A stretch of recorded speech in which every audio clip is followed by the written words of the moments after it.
Right, good afternoon everybody. Thank you very much for joining me. As always, please let me know in the chat if you can hear me and see me okay. This is the fourth video that I've done live today, so hopefully everything's working fine, and welcome to a solo playthrough of Tekhenu. Now, Tekhenu came out last year, designed by Daniele Tassini and David Terzi, published by Board and Dice. I've only just had the chance to play it today. I unboxed it this morning. I have spent the afternoon learning how to play.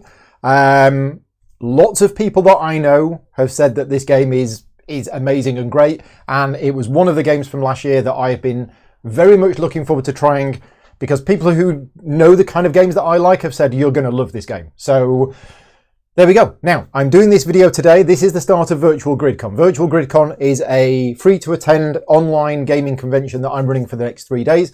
I'm going to be streaming games today, tonight, all tomorrow, and most of Sunday as well. So if you're interested in anything that I've got coming up on the channel, there's going to be a lot of streams going on. But some of my patron supporters from around the world are also meeting up online and playing games together using Board Game Arena, Tabletop Simulator, and everything like that. So yeah. Speaking of patron supporters, thank you very much for all of your support. If you like the content that I create, obviously give the video a like. Make sure you subscribe to the channel. Please leave me a comment if you're watching this video back afterwards. And also, yeah, thank you very much for your patron support, because that helps fund the channel.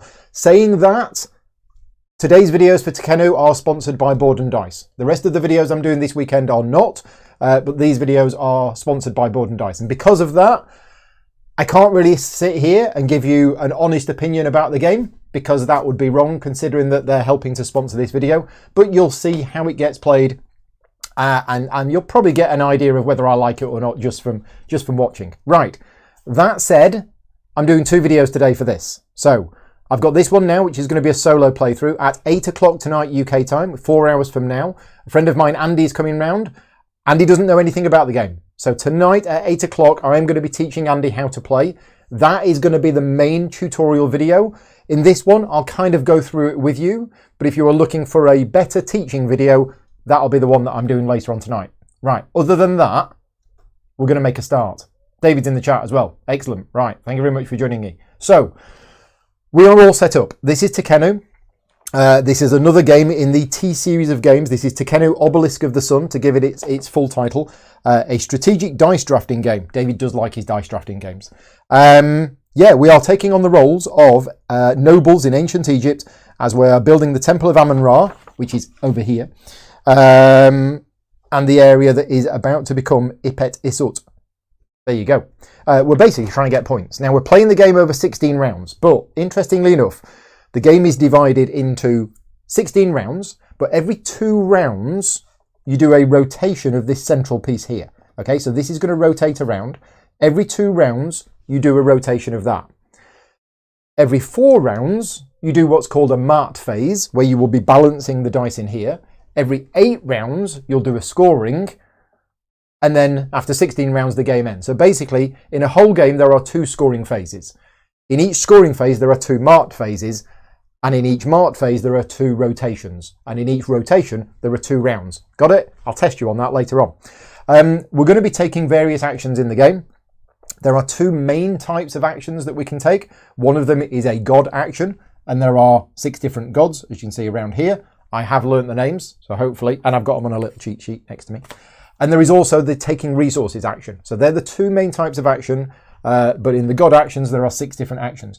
And you're going to be doing lots of things in the game, okay? This is my player board. Every player will start the game with a player board, and in a solo game, the other player doesn't have a player board.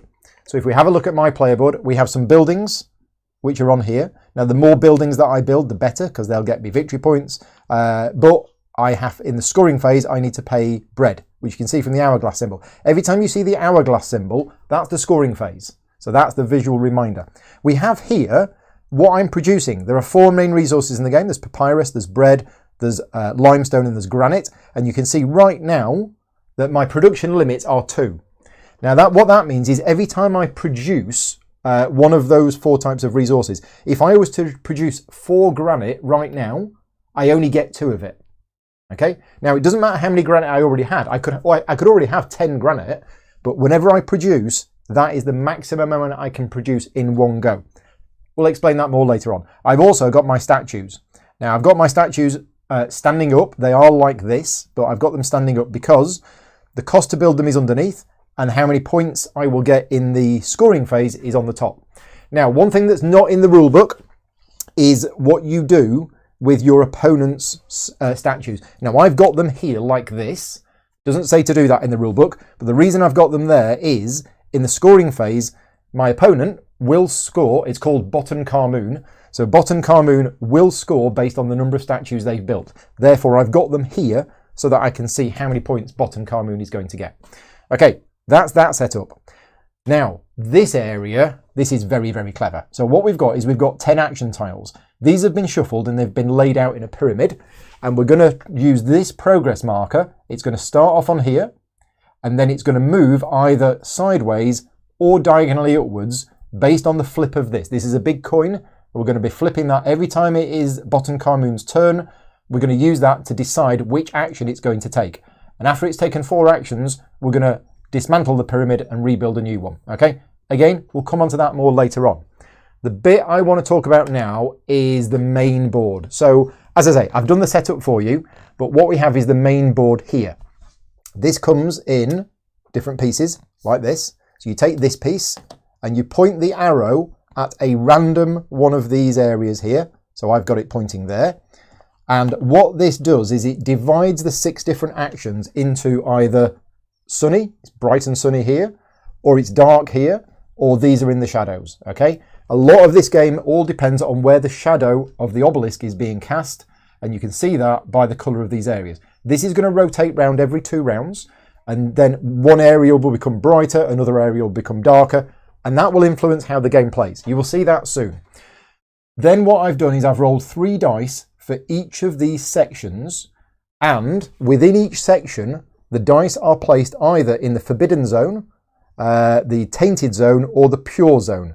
And that depends on whether this section is sunny, shadowy, or dark. And you can see that here.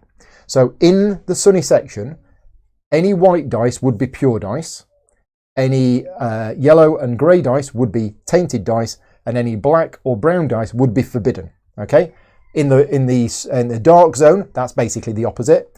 And in the shadowy zones, there are no forbidden dice in the shadow zones, but basically it's like a twilighty area. So anything that's yellow or brown is pure, and anything that's black, white, or grey is tainted. Okay, that will make a lot more sense later on, but I wanted to just tell you that I have done that setup beforehand. Also, while we're here, let's talk about these scoring tokens. Now, I mentioned that the game lasts for 16 rounds. After 8 rounds, there is a scoring, but you only rotate this every 2 rounds. That's what these scoring markers are. So we can see that the arrow is here. So after 2 rounds, it's going to rotate to here. After another 2 rounds, it's going to go to there. After another 2 rounds, it's going to go to there. So this is a reminder of the first scoring. And this is a reminder of the second scoring. Okay? Brown 1 is wrong. Yep, you're right, brown 1 is wrong. Thank you for spotting that. That was actually a deliberate test just to make sure that the chat was watching. So Darkmind, you have won 10 gaming rules points. Once you've got 10,000, you can cash them in for a gaming rules umbrella. Right. What else have we got? Up here, we have just off camera, no, on camera, we have all of these pillar tiles. These were shuffled, placed in stacks face down, and then 3 of them have been placed at random here. These are the 3 foundations for the pillars that can currently be built. We also have, sorry, I'm looking at the wrong point. It's that one. These are the 3 foundations for the pillars that can be currently built. Whenever one of them's built, they will slide to the right and we'll get a new one out, okay? Over here, this is the temple. Now, these are gaming rules dice, okay? Because in a 2-player game, which is what you set up for when you're playing the solo game, you actually block off all of these buildings down this side here. Now, when I played this earlier on this afternoon, I thought, well, I'll tell you what, because I'm blocking off those areas, why don't I just use pieces of a colour which I'm not using? And I thought that was a really clever idea. However, it was a really bad idea. The reason is there is going to be some scoring that happens here based on the number of buildings in the row and the column. Therefore, me blocking off the spaces with buildings completely confused me. So what I've done is I've got my gaming rules dice just to block off these spaces so that you know in a two-player game you can't build on them. These do not come with the game, okay? We have a turn order track here, and bot and car moon always goes first. And then here we have the population and the happiness track. Both of them are tracked on the same track. The large meeple indicates the total number of population, and the small meeple is how many of those population are happy. So I have a population of 5, 2 of which are happy. The other 3 just like complaining all the time. I keep telling them that everything will be fine, but they just don't listen to me. Bot and car moon has 7 population, and 4 of them are happy. These are basically going to be moving up during the game. Happiness will go down if you do certain things, but the colours, something's going to happen when a marker goes into the coloured areas, and these triangles will mean something. I'll explain all of that as we move through the game. Finally, at the bottom of the board here, we have a card row. Now, you might not see this from the overhead camera, but that's what it looks like without any cards on it. Okay, and what we're doing is it's divided into 4 sections. We have the tan section, the red, the green, and the blue. And at the start of the game, you fill the tan section and the red section with cards based on the symbol. So these are blessing cards, and these are technology cards. So I've taken them at random. I've got, these decks are off camera. Okay, so there are card decks off camera. There's also, by the way, a huge pile of resources in the game which are also off camera. But between the edge of the camera there and me, I have big piles of resources here that you can't see. But yeah, these start off there, and as the game goes on, we're going to be adding more cards to these sections here. Right, we are almost done with the setup. Now, at the start of the game, you get 2 decree cards. So let's just have a look at my area here. In fact, let's just move this down a little bit. There we go. Right, so this is even in a solo game and also in a multiplayer game. These are decree cards. Each player will get 2 decree cards at the start of the game, and you choose one at the start of the game, and that is your initial decree card. You can get more during the game, but this is basically an end game scoring condition. Okay, so I'm going to let you decide in the chat which of these end game scoring conditions you want me to do. If you want me to do this one, put left. If you want me to do this one, put right. I don't know if you can see them, but I will explain what they do. And if you don't know how to play the game, this isn't going to mean anything, but vote anyway. Right, this one, the one on the left, is at the end of the game, I will gain 2 points for every leftover gold and 1 point for every leftover resource, to a maximum of 20 points. So that's what that card does. The one on the right is points at the end of the game equal to half the total value of my pure dice. Again, if you don't know the game, that won't mean anything, but I will let the chat decide. Just let me know left or right, and then in about a minute's time, hopefully somebody can count the votes and let me know which one wins it. Right, the next thing is we have these Ankh cards. These are the Ankh cards that are included in the game, and what will happen is they are used to get a little bonus as printed on the bottom, and the Ankh is also used. Oh, you can't quite see them. Let's zoom out to there. The Ankh is going to be used as a tiebreaker when we get to the marked phase. In the solo game, it basically works a little bit differently. Because the solo player is first, we need to roll a dice. I need a spare dice. Where's my spare dice gone? I need a spare dice that isn't being used in the game, which is this one. Now let's just make sure. How many white dice have we got on the board? Yeah, that's a spare one. Right, okay, so I'm going to roll the dice. It either chooses this one or this one, but it doesn't get the benefit from it. So I've rolled a 3, so it's choosing this one. Okay, now the Ankh value doesn't matter. The Ankh value of Bot and Car Moon is always 4. So I'm actually just going to remove that card. What it's doing is it's removing a choice from me. Okay, so I now get to choose which one of those I want, and I get the resource that's printed on the bottom of it. So I'm actually going to take, I think I'm going to take this one. So this is either increase my population or increase my happiness by 1. What I'm going to do is I'm going to increase my happiness by 1.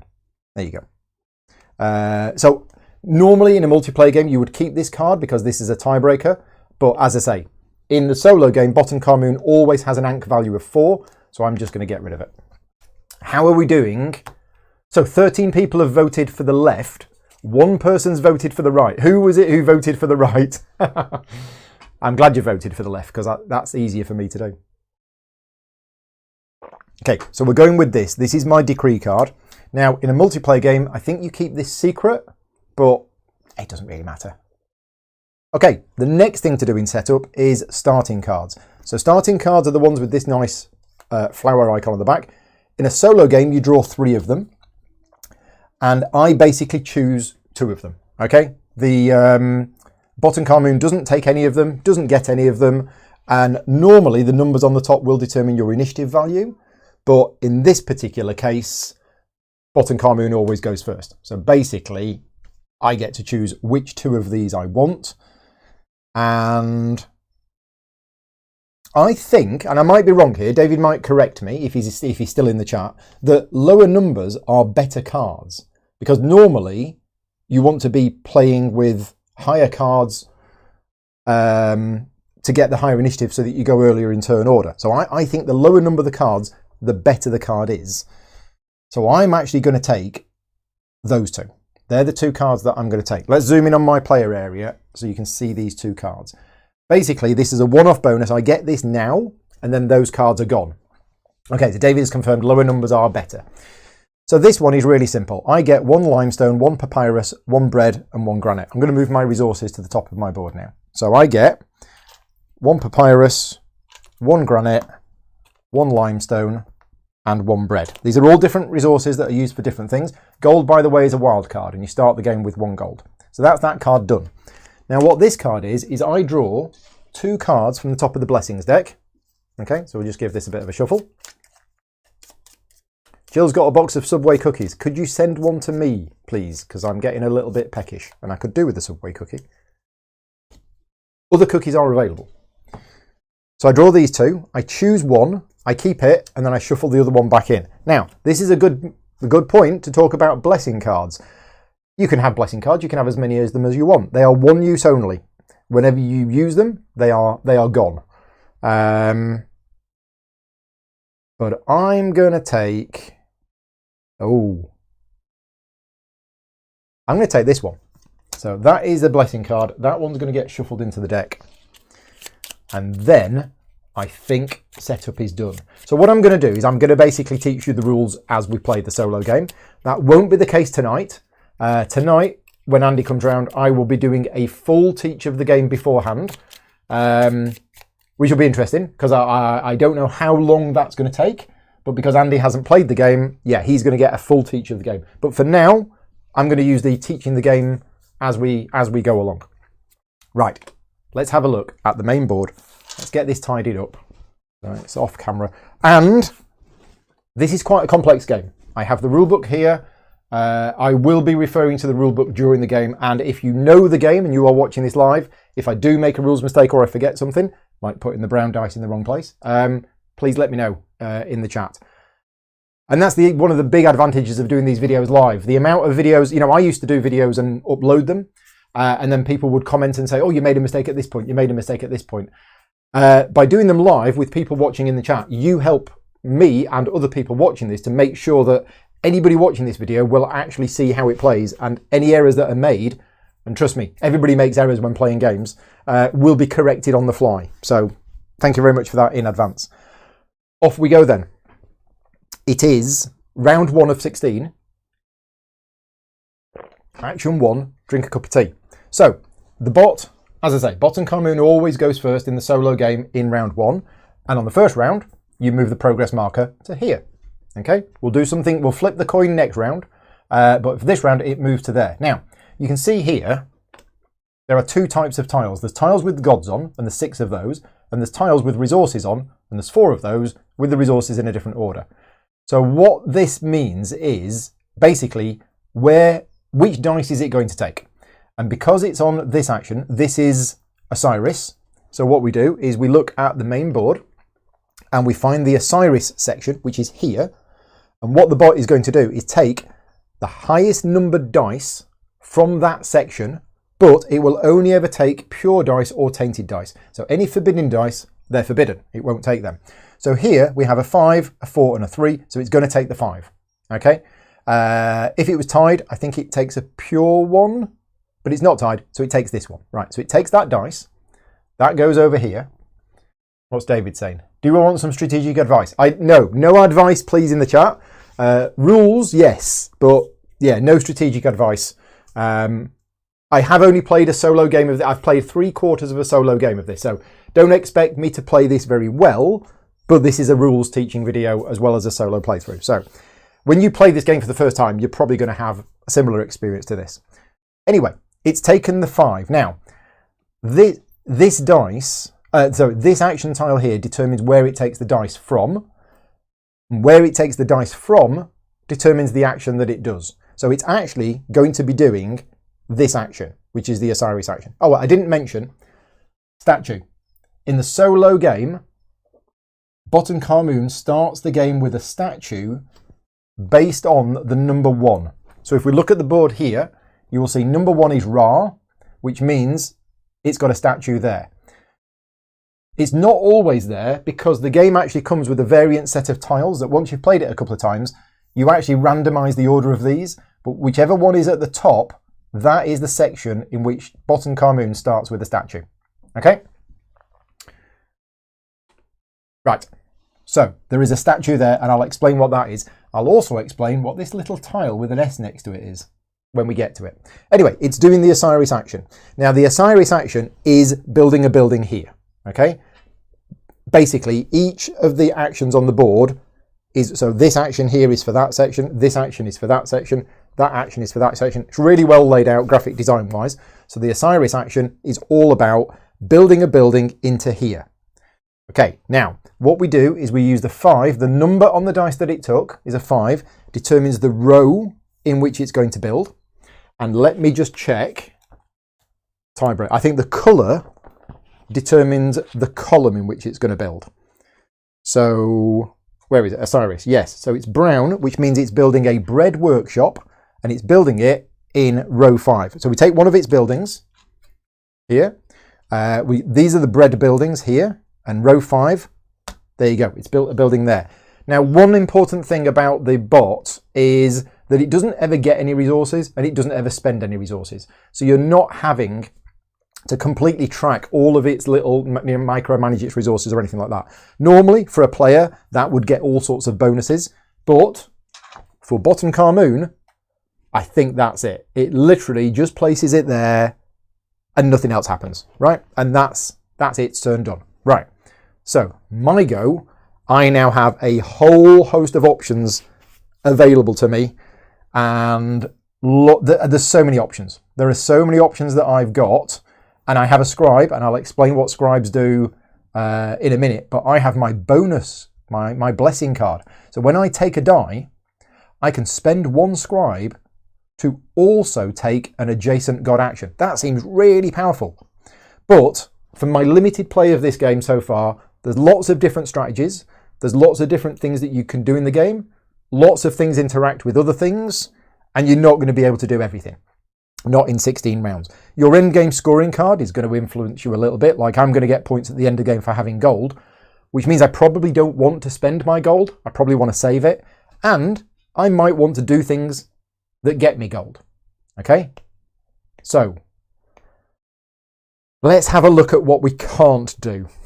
So building a pillar, which is this action here, which is Ra, that's going to require lots of limestone and granite, which I don't really, I mean, I could, if I use the gold, I could actually build a pillar, but I probably don't want to. Who's this god? This is Hathor. Hathor is about buildings here, costing bread. Again, I've got one bread. If I was to build another one, that would get me, that would use up my gold. This here costs papyrus to increase population. Sorry, increase happiness and possibly get scribes. This costs papyrus as well. Oh no, I could take a card for free. Oh, now that's an option. Oh, except the 3s. There isn't any 2s. Okay, so that would cost me 2 papyrus. And then there's here. I tell you what, I might be building as well. I think I might build as well, just to get off to a start. So yeah, I think I'm going to build. Now, I have a choice of taking this brown 3 or this white 4. And there is a difference between taking the pure dice and the tainted dice. And that is because in the mart phase, you kind of need a balance. This is a really cool mechanism that I don't think I've seen in other games. If anybody's seen this in other games, then let me know. But yeah, it's very cool. And basically, by the end of the mart phase, which is every 4 rounds, you kind of want a balance of pure dice and tainted dice. Right now, it's kind of open. So the number is based on the row in which I build it in. And row 4 gets me gold. So I'm going to take this. I'm going to take this 4. This is a tainted die, so I put it here. And then I perform the Osiris action using the 4. Okay? Which means I take a building, take the leftmost building from my player board, and I put it in row 4. Now, where do I want to put it? It all depends which of these things I want to do, and I don't... Right. No.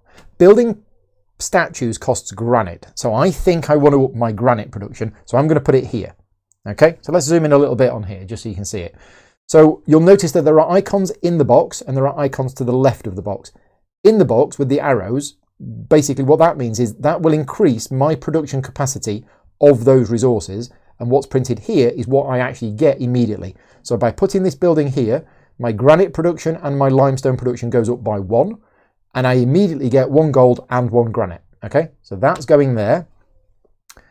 Let me take those things. So my limestone production goes up by 1, my granite production goes up by 1, and I get 1 granite and 1 gold. Now, building a building, and what's interesting about this game is normally in lots of games, building a building will cost you wood or stone or anything like that. In this game, it doesn't. In this game, building a building makes your people unhappy. So my happiness has gone down to 2. I could not do that action if I had no happiness. Okay?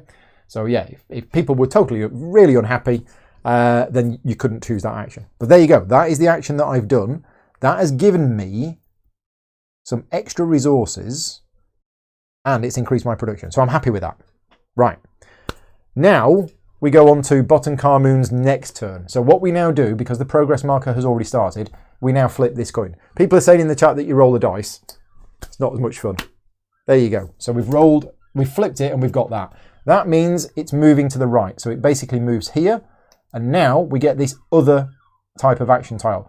So what this means is it's going to take, first of all, the one on the left is papyrus, which is yellow. It's going to take the highest value yellow dice. If there were no yellow dice available, or all of the yellow dice were in forbidden zones, it would go on to the next one and so on and so forth. So let's look at the board. The highest yellow dice is this one. Okay, so it takes this dice and this is the action it's going to do. So that's the important thing, is the section which it takes the dice from, that is the action that it does. So it takes this dice and it is about to perform the action of Bastet. Now, Bastet is all about spending papyrus to increase happiness and possibly also getting scribes. And I think in the solo game, this is exactly the same as if it was a player. Yeah, okay. So the value on the dice is 5. That means it gains 5 happiness. 1, 2, 3. Now, I'm kind of glad this has happened because you can never have more happiness than people. If you think about it, this represents your population. This represents how many of that population are happy. Therefore, you can never have more happy people than you've actually got people. For a player, it stops there.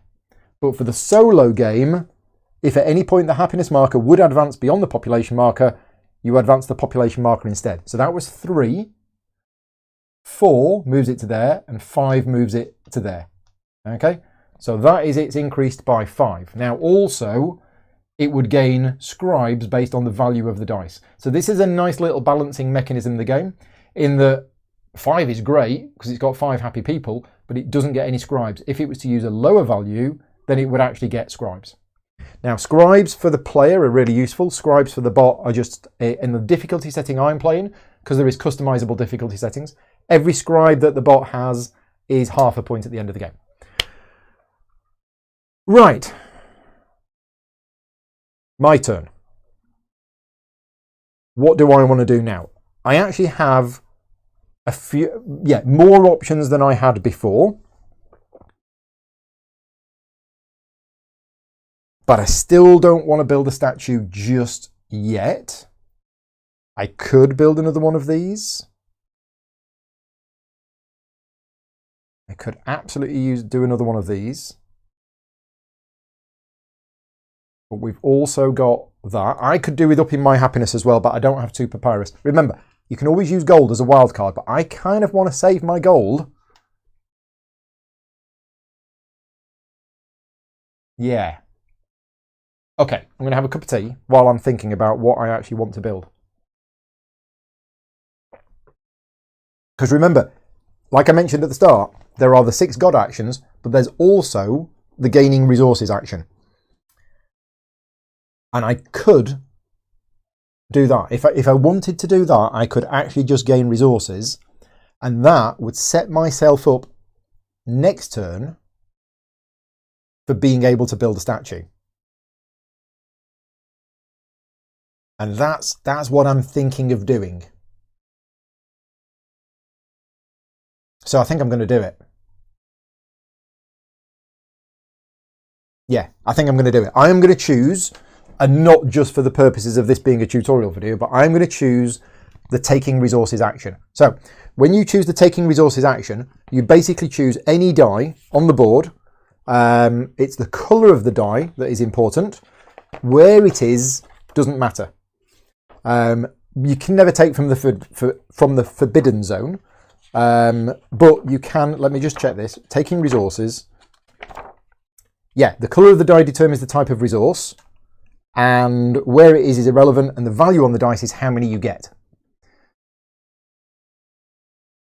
You can't take from the forbidden zone, and you cannot use grey dice to produce. So basically, the black is the granite, the white is the limestone, the brown is the bread, the yellow is the papyrus. You cannot use grey dice to produce. So I'm going to choose this black 4, and you will see why in a minute I'm choosing the 4 and not the 5. So I'm choosing a black 4. It's a tainted die, so it goes here. And because it's black, that produces me 4 granite. Okay, so I take 4 granite. 1, 2, 3, 4. There you go. Oh, remember my blessing. Yes, I might do that in a minute. Thank you. Which is my hand. There you go. So here's my 4 granite. This is what I've just produced. But remember what I said at the start? My production limit on granite is 3. So what that means is I only get to keep 3 of that. And the other one goes here. And that will count against me when we get to the marked phase. That is effectively a die of value 1. So my balance, a little bit more like my personal life, is completely out now. I have 0 here, and I have -9 here, right? Now, that's something I need to sort out by the time we get to the mark phase. But for now, that's what happens.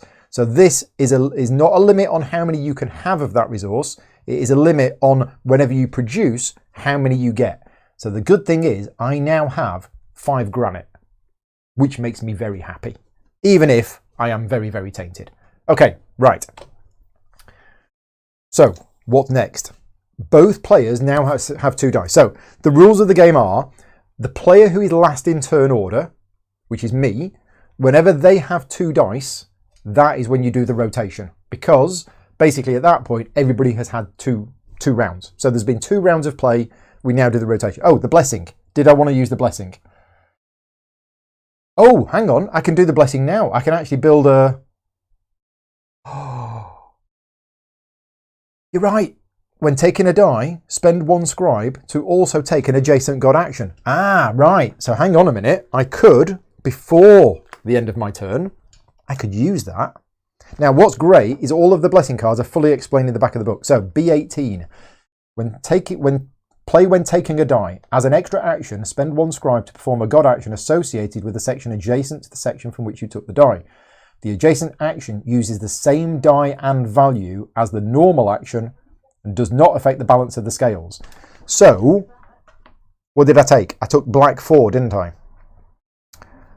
So basically, I could do... I'm going to do it. I'm going to do it. I'm absolutely going to do it. This is fantastic. So I'm going to use this blessing, which is a one-off card. I spend a scribe to do so. So that is my only scribe. But what it allows me to do is use that black 4 that I've already used here. No, where did I use it from?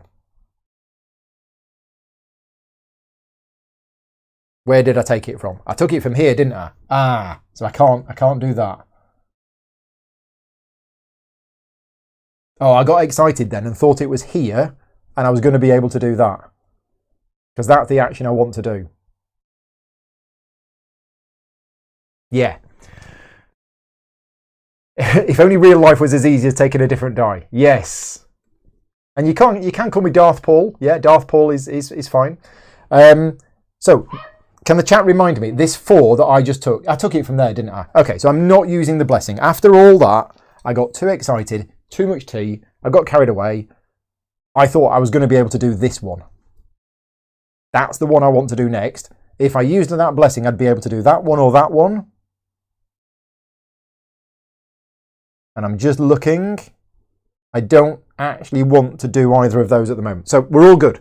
Right, that is the end of the second round, which means we rotate. So there is a few steps. The first thing you do is you rotate. Then what you do is you then check at this point to see whether you have a marked phase or not. In other words, do I have 4 dice on my board? I do not, so there isn't a marked phase. So we carry on with the rotation steps. We add from the bag. There should be 4 dice left in the bag. He says, are there 4 dice left in the bag? There are 4 dice left in the bag. So what we do is we shuffle these. We take 2 and we add them to each of the shadow areas. Okay, I'll put them in the right places in a minute. Okay, so the shadow areas get repopulated. Then what we do is we check to make sure the dice are all in the right positions. So let's do the light area first. That becomes forbidden. And that's good. In the dark area, that moves to there. And I think that's good. Brown and grey are in the middle. Yep, that's good. And in the shadow areas, there's nothing forbidden. That goes to there, that goes to there, those go to there. That goes to there, that goes to there, that goes to there. Right, so you readjust the dice each time. I could have built a pillar to get 2 gold. Could I? Oh, I could have done. But that would have meant using my 2 gold to build the pillar to get the 2 gold back. I could still do it this turn. I could still do it this turn. Right. That's it. We now begin a new round. So we're now on round 3. Botan Carmoon is still the first player. That will change in the marked phase. Well, it might change in the marked phase. So it's moving up. So, as you can see from here, it is now moving diagonally upwards. So it goes to there. So it's taking the highest white die, which would be that one, but that one is forbidden. So it can't take that one, which means it's taking this one. Okay, so it's taking this die and it's doing this action with a value of 2. So this action, this is Horus. Horus is about building statues. Now remember, I've got the bot statues here, so I can track how many it's got. And what it does is it builds a statue. Now when you build a statue in a game, you can either build it in dedication to one of the gods, or you can build it for the people. As a player, you have a choice of which one you want to build it. Botan Carmoon will try to build it for a god if it can. And we use the value of the dice, which was 2. We look up 2 on this table here, which is Horus. So it's building it in dedication to himself. It's a bit like that, it's Horus. Now the spots for the statues are around the inside of the thing here. Let's just zoom in a little bit. And in a 4-player game, there are 3 statue spots for each section. In a 3-player game, there's 2. In a 2-player game, there's only 1. So forget these 2 statue spots. These do not exist in a 2-player game. There can only be 1 statue for each god, and that goes there. Now, what a statue does, because I haven't mentioned it yet, but when there's a statue here, what it means is when a player uses that section, the owner of the statue will get a bonus. Now, in a 3 and 4 player game, it is other players. Whenever another player uses a die from that section, you as the owner of the statue will get the bonus. In a solo game and a 2-player game, it applies to that player as well. So basically, now that Bottom Karmoon has a statue here, every time this action is performed, not right now, but from this point on, by either player, Bottom Karmoon is going to get a bonus. Okay? Now, if it was a player, the bonus is printed down here. However, Bottom Karmoon uses a different bonus, not what's printed on here, and it's actually printed in the rulebook. So, if you already know how to play the solo game, I have a small quality of life improvement for you to help you remember. Basically, this Horus is section 2. In the rulebook, it says section 2 is 1 scribe. So what I've done is I have got tiny little tokens with a little S printed on it, and I'm going to put that there, which is why you can see that there's an S there, because sections 1 and 2, which is that one and that one, are a scribe. Sections 3 and 4, or gods 3 and 4, would be a victory point. 5 and 6 would be a scribe and a victory point. So now I know, without having to keep looking in the rulebook, every time an action is taken in this section, Bottom Karmoon is going to get a scribe, and here Bottom Karmoon is going to get a scribe. So yeah, those don't come with the game. Well, technically they do. They're little punch outs from the player boards, but what I've done is I've just written S and VP on them. So there you go. If you find that useful, please let me know. That is Bottom Karmoon's go. Built a statue. Bottom Karmoon now has 2 statues. What that means is I'm less inclined to do these 2 actions now, because whenever I do this action, I'm going to give the bot a scribe, and on this difficulty setting, every 2 scribes it's got at the end of the game is worth a point. Right, my go. Well, I kind of wanted to build a statue. But in order for me to maintain the balance, I need some big pure dice here. And that is not a big pure dice. That is a 1. So I'm now thinking, oh, this is pretty terrible. The pure dice are really low value. Now, scribes have got multiple uses. You can use 1 scribe when taking a die to increase or decrease the value of the die by 1 or 2, which is printed on your player board here. You can't ever go above 6 and it doesn't wrap round. But what I could do, if I really needed to, I could take this 1 and make it a 3. Or I could take that 1 and make it a 3. I could do that. And you actually change the value of the die. So that's going to help me balance things out, because currently I'm on a -9. Okay, right. We are going to have to go with a different plan of action. Yeah. Because I need this 5. I need to try and get the balance back. You can also try and get the balance back with faith tokens, which we haven't mentioned yet. Do you start the game with a faith token? For some reason, I just seem to remember you start the game with a faith token. Setup.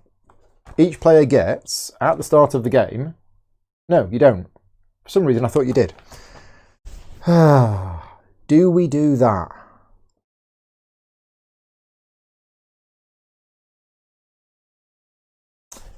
Yeah, I'll tell you what, this is tempting.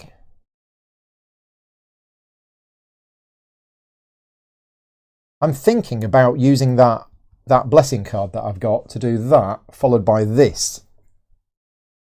Yeah, this might work.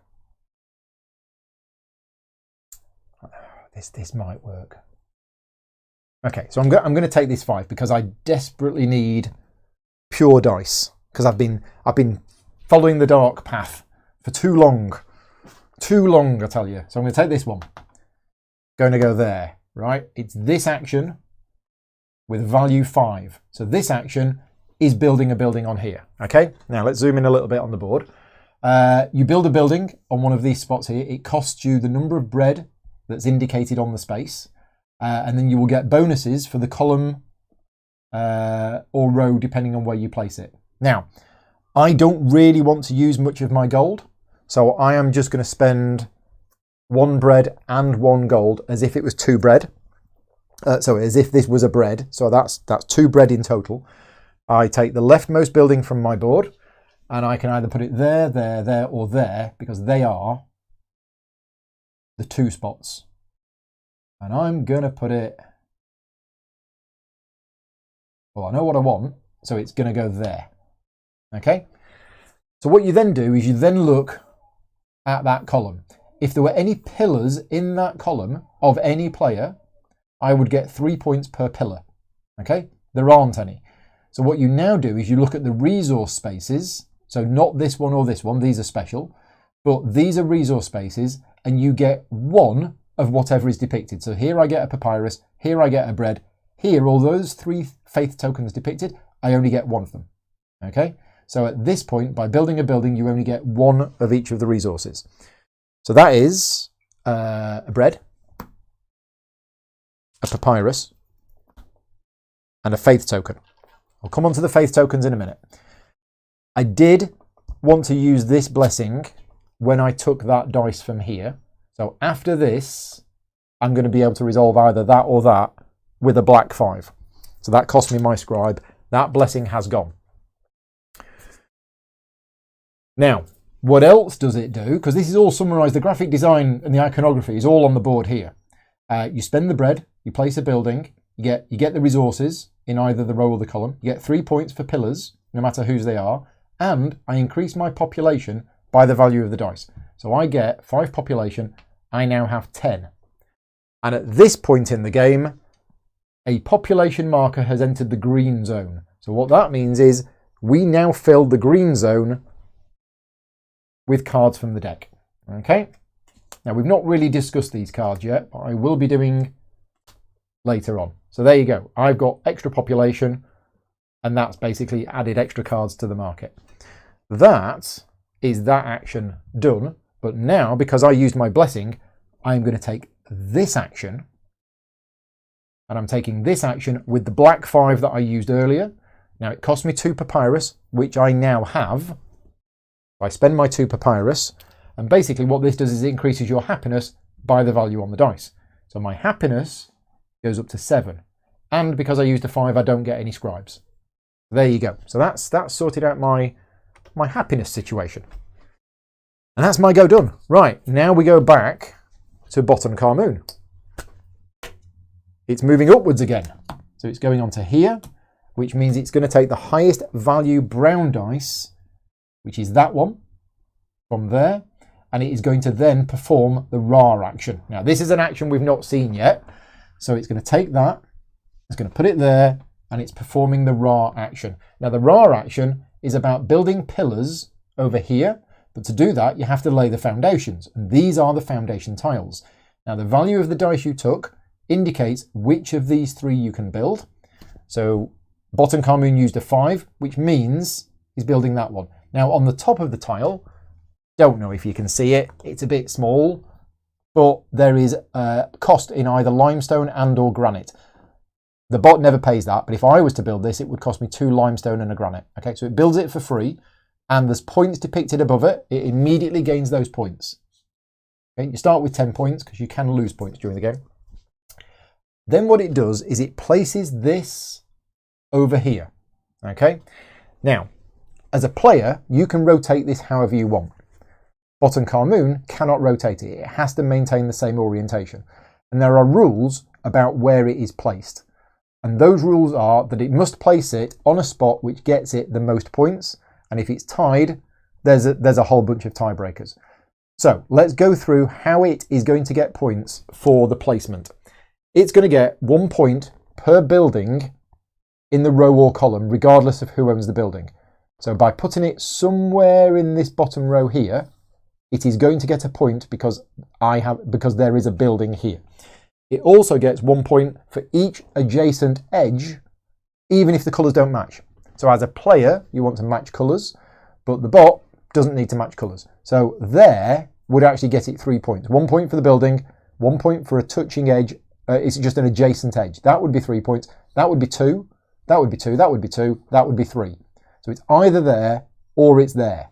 No, none of the other spaces will get it 3 points. So if it's tied, you go for the row or column with one of its buildings. There isn't any of those. If still tied, you break ties in favour of a space not adjacent to the complex's edge. But there isn't one. Both spaces are adjacent to the complex's edge, which means we're going to roll the dice. So 1, 2, 3, it's here. 4, 5 or 6, it's here. 1. So it's building there. Then it puts one of its pillars. You haven't seen the pillars yet, but these are other components in the game, which I've got off camera. There's a huge amount of components in this game. If you're looking at this thinking, oh, there's not very much to this game, there's a lot of wooden pieces and cards I've got off camera. That pillar goes there. How many points did it get for that? 3. 1, 2, 3. Now, as a player, you would get the bonus on the space that you covered over, and you might get the bonus on the tile itself. Bot and Carmoon does not get either of those bonuses, so we can just ignore that. Right, that is its fourth action. I've now got my fourth action. We are about to go into a mart phase. So I need to take another pure dice. But which action do I want to do? Do we want to build a statue? I think we do, actually. And I kind of wish I'd have done it earlier. So I can't do this action because the only dice here is a forbidden dice. So I cannot do this action. I don't have any scribes because there is a use for 2 scribes. Oh, pillars. I forgot. Once the pillar's been taken, everything slides down and then you get a new one. In this case, it's just that. Now then.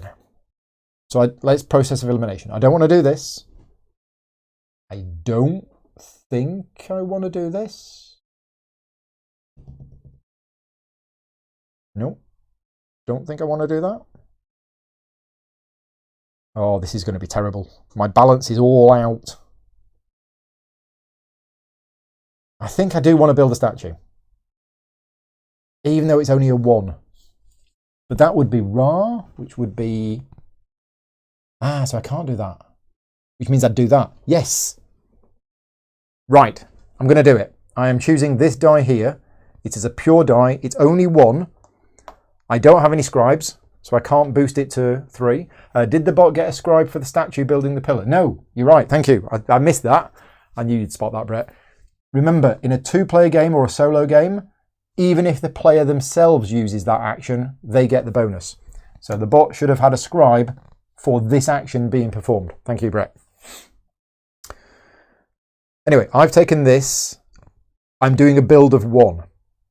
Okay, now that allows me to build a statue. And if I wanted to build a statue in honour of a god, it would have to be god number 1, which is Ra. A statue has already been built to Ra. And in a 2-player game or a solo game, there can only be 1 statue built. So I can't build a statue to Ra, which means I am building a statue on behalf of the people. I can either build it here, or I could build it here, or I could build it here, or I could build it here. Now, building the statues, you must build them from left to right on your player board, and the leftmost statue costs 4 granite. So, I have to spend 4 granite, and I'm building the leftmost statue. Now, where am I going to put it? I'm going to put it here. I'm going to build a statue here above the papyrus and the bread workshops. Now, that gets me that gold immediately. Okay, but this is also going to be useful as a tiebreaker when we come to the scoring later on. If you take the 1 statue dice, you must build outside the wheel. Yes, which is what I did. Because, yeah, that's already occupied. Now, Bot and Carmoon gets a scribe because somebody performed this action. And that is the end of round 4. So, I now have 4 dice on my board, which means we do a rotation. But now, because I have 4 dice on my board, we now jump out of the rotation steps and we go into the mart phase. When the mart phase is done, we check if there was scoring, and then we come back to the rotation. So let's go through this. The mart phase. Here's what happens. First thing is we check for balance. Let me just get this right page in the rule book. Here we go. So we determine the balance. I am on 6 against 9. So I am at -3. So what you do is you actually take off the turn order markers and you put yourself on either positive or negative around the sarcophagus based on the balance of your things. So I'm on -3. Bottom Carmoon, mart phase number 1 is on 4. Then it goes down to 3. Then I think it goes down to 1. Then what we do is the faith tokens. So faith tokens are used to offset the balance. The rules say that you may use them, but if you don't use them, you lose them. So I might as well put that one there. So what that does is it offsets the balance. So I'm actually only on -2 instead of -3. Okay, so I've used my faith token on this side. You can use them on either side, which is why it's got the feather and the jug icon. So I'm only on -2. That is my balance. Then, what do we do next? Move all player map markers from the turn order. Yeah, we've done that. So now you get the penalties. So if at this point you had -3 to -5, you would lose a point. -6 to -8, you'd lose 2 points. -9 or 10, you'd lose 3 points. I just managed to sneak in with -2. So actually, I don't suffer any penalties. Now, the good thing now is the new turn order. Now, this is a really clever mechanism. You might think, because Bottom Carmoon is on 4 and I'm on -2, that Bottom Carmoon is going to go before me, right? That's not true. It's all about the balance. I have actually, even though I'm negative, even though I've gone down a little bit down the dark side, I am closer to the balance spot than they are. Therefore, I am first in turn order. Now, if it was tied, then it would be whoever's on the light track. And I think if it's still tied, that's where you use the value of the anks. Remember, in the solo game, the ank is all the Bottom Carmoon has always got an ank value of 4. But I think that's right. Let me just check that to make sure I'm telling you the right thing.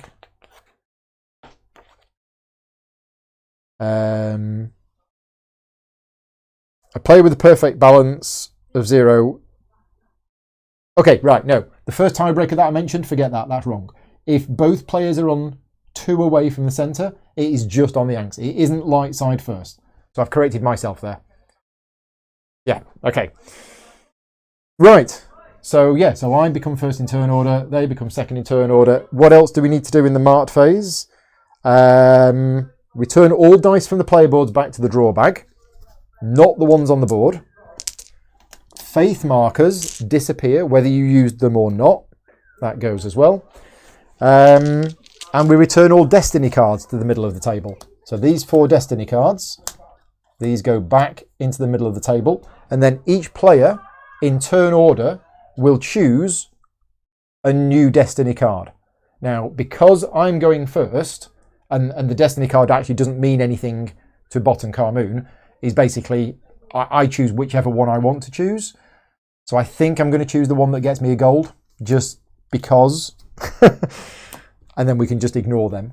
Now, also in the solo game, we need to reshuffle these. So at the end of every mart phase, we reshuffle all of these. And we build a new little pyramid. Yeah, any game with pyramids in is good with me. That can be the first one. Right, let's build up this. I'll put this on so we can see it being built up. This is a really clever little mechanism for determining what the... one of the things that David does in his solo games, and I think I'm right in saying this, is David has AIs where it isn't completely random what they do. David wouldn't design a solo mode where you draw one of these tiles at random from the bag and that's the action it does. What you've got is David always gives you a bit of an idea about what the bot might do. And that is cleverly been done in this. So we know exactly what the bot is going to do on the first turn. It's going to take the highest value white dice. And then after that, we know it's either going to do that or that. So once you've played this game solo a couple of times, you can always have a bit of an idea and you can start to plan ahead about what the bot is actually going to be doing. That's that built. Anything else that we need to do in the mart phase? No, which means we now go back to the rotation phase and we carry on doing what we were doing, which is repopulating the shaded areas of the board. So 2 dice for this section and 2 dice for the section at the top. And now we will check that all the colours are in the right place. So let's do the light bit. That should be there. That should be there. That should be there. That's good. Let's do the dark bit. There's no black. That moves to the inside. That moves to there. And then let's do the shadow areas. That moves to there. That moves to there. When I first played this, I found this bit a little bit fiddly and confusing. But once, as I say, I've played it once now. And it's a lot easier to know what goes where. Right, that's it. So that's the end of a quarter of the game. So we've done 2 rotations. We've done 1 mart phase. We do all of that again, and then we have our first scoring, and then we do all of that again. Okay? I think we're good. I think we are... Is that all of the rest of the rotation? Yeah, begin a new round. Off we go. And I'm first. So how are we doing with my endgame scoring card? I've got 3 gold. So that's all right. Where did I build a statue? I built a statue here. So this is looking good for scoring. I can't build another statue because I don't have enough granite. In fact, I can't actually build in here because look at this. Oh, right. I need to be looking at these dice. And again, we know that bottom Carmoon is going to be taking this dice, which means it's going to be taking cards. If I don't want it to take cards, if I want it to build a pillar, then I take this 6.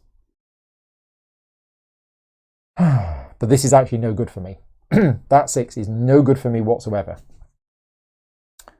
So, what do I want to do? Do I want to build another building over there? I don't think I do. I could just produce resources. I don't have much in the way of resources. What do I think of the game so far? As mentioned at the start, Board and Dice have helped to sponsor this video. So if I was to say, oh, this game's brilliant. Yeah, but it is. It's really good. I mean, I love Teotihuacan, and I'm getting a very, very similar feel to this game. If you like crunchy Euros, this is a no-brainer, I think. It's very, very different to Teotihuacan. But yeah, no, it's good.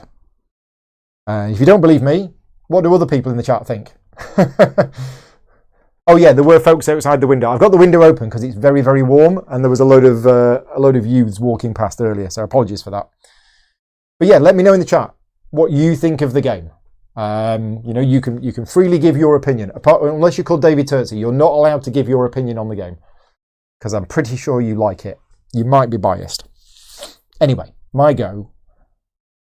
I'm not going to do that. I can't do that. I'm not going to do that.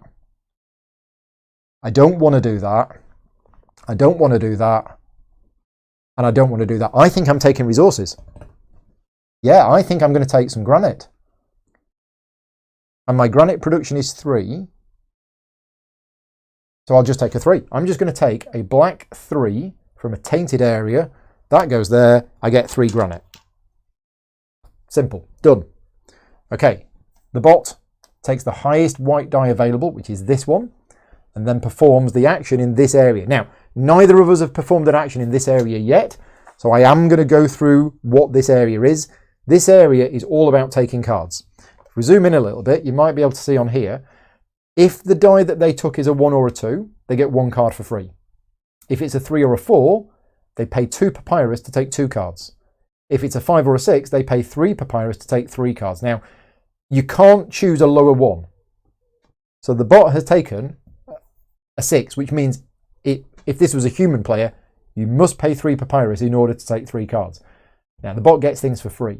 Now the cards, these are the cards that are available. The sections that you are allowed to choose from depends on your happiness marker. So if we look at where the bot's happiness is, it's in the red zone, which means it can only take cards from these two zones here, okay? I say it can only take cards from these two zones. It must choose one of those zones and take cards from that zone. You can never take cards from multiple zones at the same time, but the position of your happiness marker indicates the highest zone that you can take from. Now, it's taking 3 cards, and there is an order to this. It will basically take decrees first, if there was a decree, which there is, but it's in the green area. It can't have that one.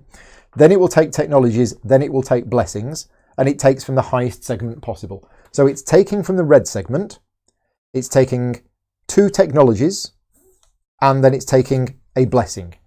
Okay? Now, we've seen blessings, we've seen how they work. They're one-off effects. For Bot and Carmoon, blessings simply go face down in a pile in front of them. They will score points at a certain point in the game. Technologies, I will mention right now what technologies are. These are permanent abilities. You put these face up in front of you and they give you a permanent ability for the rest of the game. For Bot and Carmoon, they go face down in a pile and they will score at some point. Then what we do is we refill the market with new cards. There you go. And that's it. Yeah, that is the Thoth action. Okay, there were no statues there, so nobody gets any points. My go. Right, now I've got some granite.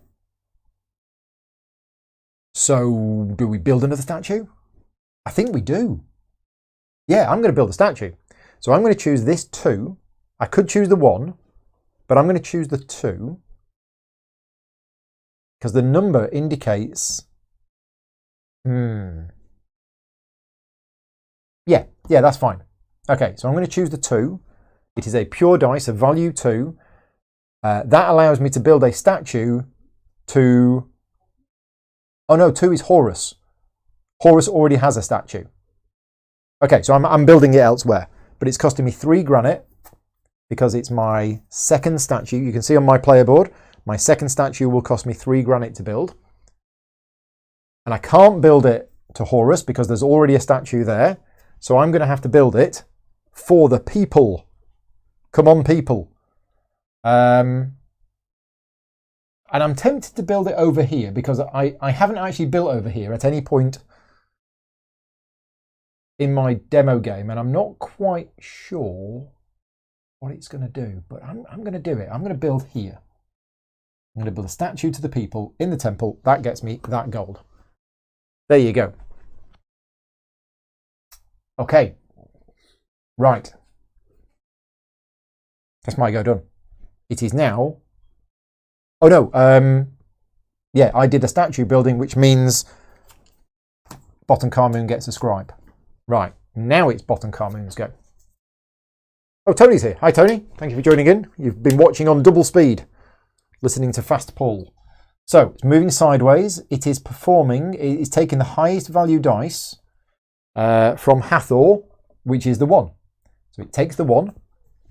It goes on there, and what it's doing is it's building in here. Now, it hasn't done this yet. It hasn't built a building here yet, so I will check, and it says, Bot and Carmoon constructs a building around the temple complex, scoring victory points and advancing as normal. It chooses the space where it scores the most immediate points from its pillars. So it does have a pillar. So the only place where it can build, which will get it the most points for its pillars, is there. Basically gets 3 points for each of its pillars. So it's 3 points, 1, 2, 3, and that's it. It's as simple as that. It doesn't get any of the resources or anything like that. Now it does say from its pillars. I thought you got it for all pillars. Let me just have a look at the main rules for placing a building. Hathor. Oh no, it's your pillars. Yeah, you only get points for your pillars when you build. Right, okay. That's useful to know. That is useful to know. Right. We've got 2 dice each. It's rotation time. So we rotate around. It isn't a marked phase. And now we fill the 2 shadow areas. I'm going to refill this area.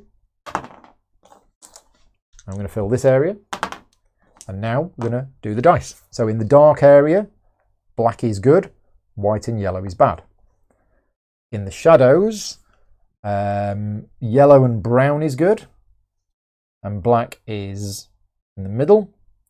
And in the light area, white is good, and black is bad. In fact, black and brown is bad, but yeah, right. Okay, my go. Round 7 of 16. 3 rounds left before scoring. I'm now starting to look at scoring and seeing what's happening now. And I've got loads of gold, but I don't seem to have much else. It's quite hard to get gold, isn't it? And I guess you get gold by putting things on here. So I think I'm just going to get resources and then possibly build a pillar. I want to build that pillar when it's dark. 1, 2, which is in 3 turns time. No, it's not in 3 turns time. It's in 6 rounds time. So that's not going to happen anytime soon. But I think I might just want to collect resources. Get some more granite. Build another statue. Seems a bit crazy, but yeah, we might do it. We might do that. So I'm looking for a black 3. There isn't a black 3. There's a black 4 in the tainted area. But because it's a... maybe I build a building. Ah, yes. Maybe I build a building here. Oh, there's a 2. Right, I can explain this part of the game as well. Because you may have noticed there is a gold here on row 2. The first player to build anything on row 2 gets a gold. So I'm totally doing that. I am choosing this dice. It's a pure dice, so it goes here. And I'm going to do a build action, and it's going to be row 2. I'm going to take a building, and where do I want to put it? It depends which one of these I want to increase.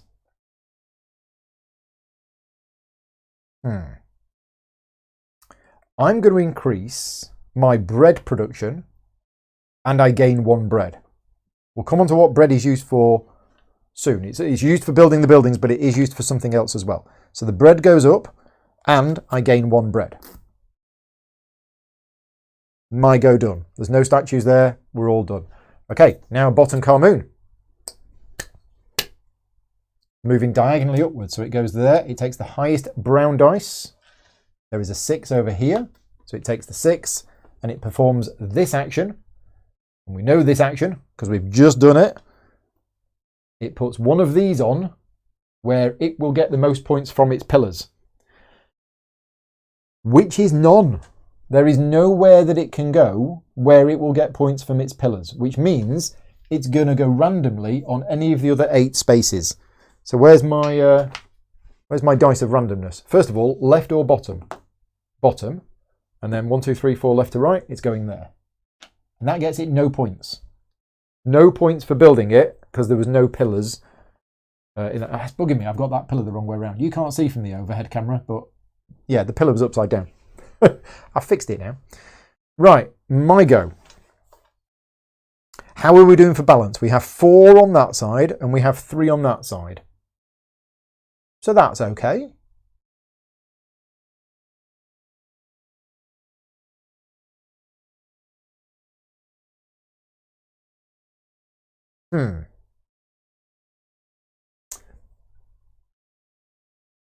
Hang on, I built a building. Yeah, I built a building and I forgot to drop my happiness down. Apologies for that. My happiness should have been down by 1. Did anybody in the chat mention it? Don't forget the gold token for building. Oh yeah, the gold token. The reason why I did it. Thank you. But yeah, I forgot. Every time you build a building in this area, your happiness goes down by 1. So I've just corrected that now. Unless somebody in the chat spotted it. But they didn't. Steve's in the chat. He says he's played this solo 4 or 5 times. What is your highest score, Steve? And what difficulty setting are you playing on? I'd like to take some cards. I need papyrus to take some cards. We could take some papyrus, but my papyrus production is rubbish. We could take some bread. I think I need more. I need more granite.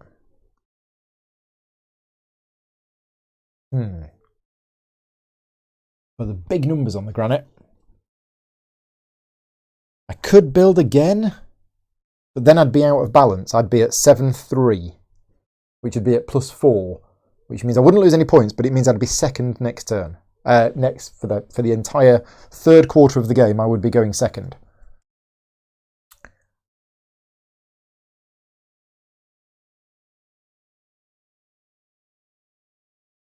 I think that's what I want to do.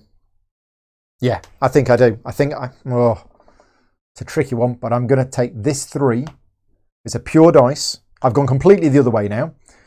And I'm going to build a building in row 3, and it's going to be here. So that improves my limestone and my granite production by 1, and it gives me a limestone. There you go. That's my go done. Now we do bottom Carmoon is going sideways, so it's going to this one. So it takes the highest black dice, which is this one. And that was a 6. So it's building in row 6, and the colour of the dice was black, which means it's building it there, which is perfect because that does absolutely nothing. I'll explain the scoring here in a minute, but that is a brilliant placement because it does absolutely nothing for me. Oh, I should have lost a happiness again. But the bot doesn't lose happiness for building, but I do. Right, we are done. Both players have 4 dice. So we rotate, and then before we do the rest of the rotation stuff, we go to the marked phase again. So my balance is 7 against 3. I have no faith tokens to balance it. In the solo game, the second marked phase, bottom Carmoon is on 3, I believe. No, 2. In fact, it should have been 3 at the start, and I said it was on 4. So I got that wrong. First mark phase should have been 3. Second mark phase is 2. And after that, it's always 1. It didn't change anything, but yeah, apologies for that. It should have been 3 in the first mark phase. Nobody loses any points. That becomes the turn order. What else happens in the mark phase? Determine new player order, yeah. If obelisk wheel is pointing at the lowest number, right, we now do a scoring. So we are now halfway through the game. So we are going to do the first scoring. Okay, so you're going to see how the scoring works. First thing is, we need to score the 4 districts here. So we have the papyrus district, the bread district, the limestone district, and the granite district. In each column, there is an area majority scoring. Whoever has the most buildings in that column will earn 3 points, which is printed on the bottom of the board. If you have a statue, you are counted as having 1 piece in both columns. So if that statue wasn't there, nobody would get any points for this column, but I would still get the points from this column because I'm highest. Okay, so the tiebreaker is the highest piece. But basically, I get 12 points for this because I've got majority in each column. So that's awesome. I got to 22. Once we've done that scoring, we now score for the temple complex. So each building and statue gets a point. So I've got 2. Bottom Carmoon has 3. But then each pillar scores 1 point for each building and statue belonging to that player in the same row. So that pillar scores 1. Next, points for statues built. So you can see here, we have both built 2 of our statues, so we both get 3 points. That's printed on the top. So 1, 2, 3, 1, 2, 3. Right, happiness marker. So now we need to look at where the happiness marker is. The reminder is here. I see all of the rules are on the board. In the scoring phase, you get 3 points for each triangle icon that your happiness marker has reached. That happiness marker has not quite reached there, and mine is miles away. So nobody gets any points for that at this stage. Production markers. Next thing to check is production markers. You'll notice here, again, it's all in the iconography. Any production markers you have on the very top will each get you 2 points. So that's none. And then, back to the player board, you get the sum of the victory points for any buildings that you've unlocked. So you see here, once you build more buildings, you will start unlocking these victory points. I haven't built enough, so I don't get any points for that. But now what I have to do is I have to pay 2 bread. So -1 for that one, -1 for that one. Thankfully, I have 2 bread. The bot should have got only 2 points for buildings and statues in the complex. Oh, did I give it 3? I gave it for the pillar. Yeah, sorry. So it was 2 points, for one for each building, and then 1 point for the pillar. Okay, thank you, Brett. Right, that is the scoring. Okay, so you've seen how the scoring works. We basically do this entire thing again, and then at the end of the game, we do end of game scoring, which is basically the decree cards. So that's the end of the scoring. We now go back to the marked phase, where we clear the scales. Okay, so those go back in the bag. We create a new bot pyramid. I'm also interested, because obviously this is a tutorial and playthrough. I'm talking it through as we're going. But for those people that have played it before, oh, and Eric, bot scores for cards, thank you. For those people that have played it before, how long does it take to play a solo game of this? I would guess about 45 minutes to an hour. But as I say, this is going to be a much longer video because I'm teaching you as we go. But yeah, Eric is right. There was one thing I forgot about the mark phase in the solo game is the cards. So at this point in the solo game, in the scoring phase, where is it? Scoring phase. We look at the bot's cards. So any blessing cards that it's got, they get discarded and it gets 2 points. Any technology cards that it's got score 2 points, but it keeps them. Ouch. Sneaked into the lead. 1, 2, 3, 4. I think that's it.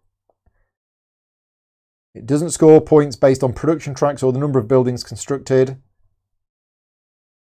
But it doesn't also pay any bread. Yeah, okay, cool. Right. First game can be pretty long, but 45 minutes, says Sam. Yeah. Yeah, I was thinking 45 to 60 minutes. It'd probably be 60 minutes for me, because I'd normally live stream it and start chatting to people while we're doing it. Well, there we go. We are halfway through the game. And we now, because we have had another marked phase, we put these cards out. But because the bot is first in turn order, it's going to take one of those 2 cards away from me.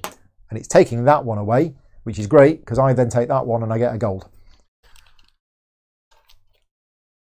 There you go. We currently have 6 gold. Then there's the rotation. We're going back to the rotation thing. And we need to repopulate both of the shadow areas. Oh, where was that? I think it was on 10.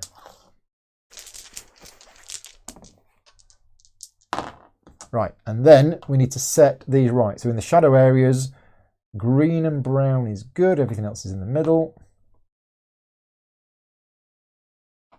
In the dark area, that's correct. And in the light area, black is bad. That's right. Yeah, okay, we're all good. So we've done the rest of the rotation phase and we begin a new round. Okay, the bot is going first. It is choosing the highest numbered dice from the... Who's that one? Bastet, that's it. So, oh, low dice. So it chooses this one. Yeah, it chooses the 3, which means it increases its happiness by 3. It can't, so that goes up by 1, then that goes up by 1, then that goes up by 1. Okay, and it also gets a scribe. Done. Nice and easy. Right, my go. What's the plan, Paul? Do you even have a plan? Wow. These dice are rubbish. I can't do any building. Wow, look at this. I think we need to produce. I think I'm going to take this black 4, put it in there and produce 4 granite. There's no overflow. Done. Nice and easy. Yeah, I can see this going really quick once you get used to it. Moving sideways, taking the highest yellow dice on the board. Be interested to see, we're an hour and 20 minutes in, how long this second half of the game takes. It's taking that action. So that's building a pillar. I'm going to give it a scribe now before I forget. So it's taken its scribe for doing the action because it's got the statue. It's building a pillar. It's number 4, which is this one. So it gets 2 points for doing that.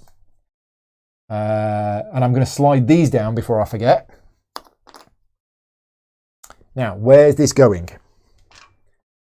Where's it going to go that gets the most points? And I think that's there. Because if it goes there, it's adjacent to 1, 2, and 1 for the building. So that would be 3 points.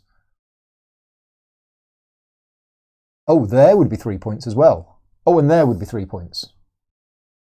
Yeah, 1, 2, 3. There would be 3 points. Okay, so it's got a few places that it can place it for 3 points. Break ties for the space in a row stroke column with one of its houses. So either there or there. So I think it's still tied. If still tied, break ties in favour of a space not adjacent to the temple's complex edge. There isn't one. Okay, so we're going to roll to see which one of those it's placing in. Where's my dice that I'm going to use a gaming rules dice, because otherwise I'm going to accidentally. Yeah, where's the yellow dice that I was using to decide things randomly? Because if I've accidentally put that into the game, that's a problem. I can't see it anywhere. Can anybody see a yellow dice on the board? There it is. I'm going to get rid of it. So 1, 2, 3, 4, 5, 6. So 1. So it's going there. We're going to put a pillar on it. And it gets, what was it, 3 points? 1, 2, 3. Okay, I think that's right. Done. My go. We've got the granite. We could just build another statue. My next statue is only 2 granite. Do I want to build a pillar yet? Do I have any bread? I don't have any bread. I could get some bread. Oh, look at these dice. These dice are rubbish. There's a lot of factors that you have to take into account. Is not just which action you want to do, but the balancing of the dice is just really clever. It's just an extra layer of stuff to think about. But I think I might want to build another statue. I seem to be, I mean, you're not seeing a big part of the game. I mentioned right at the start, you can't do everything. You're not seeing me take any of these cards. I'm not bothering with these at all. I mean, there's a whole load of really interesting technology cards and everything. Oh, I want that one. Yeah. So, and I seem to be just focused on the statues. But I think that's what I'm going to do. But which statue do we want to take? I think I'm going to take this one. I'm going to take the grey 4 from Horus. Now it's a tainted die, so it goes in here.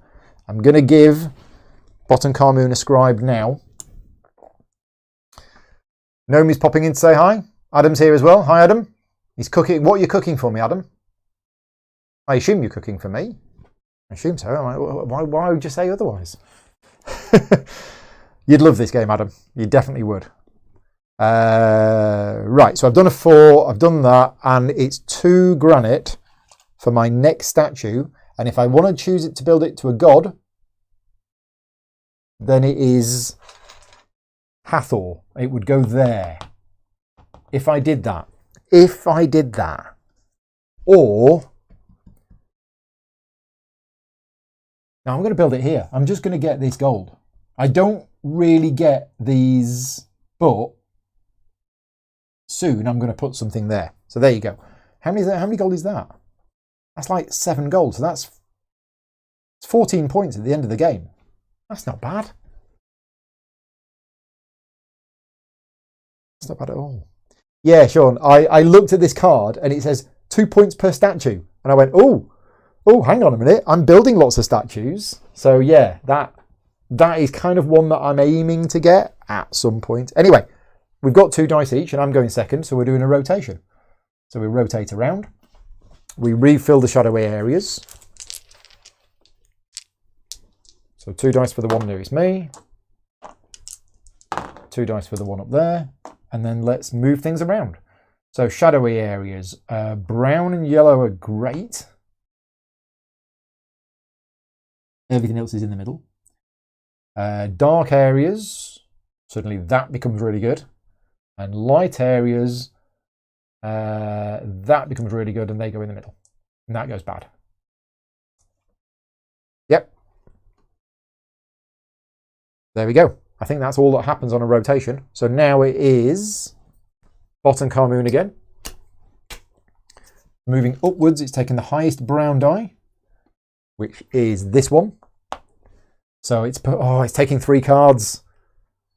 It's taking 3 cards again. Now right. So now its happiness marker is in the green area, which means it can take from the green area.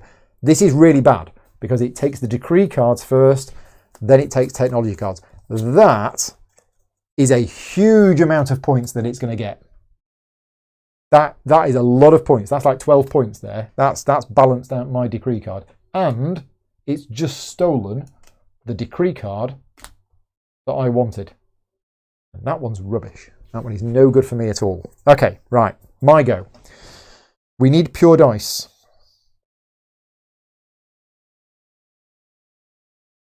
Well, there's a pure dice here. Let's take it. Let's do it again. Let's build another statue. So I'm taking that. It's a pure dice.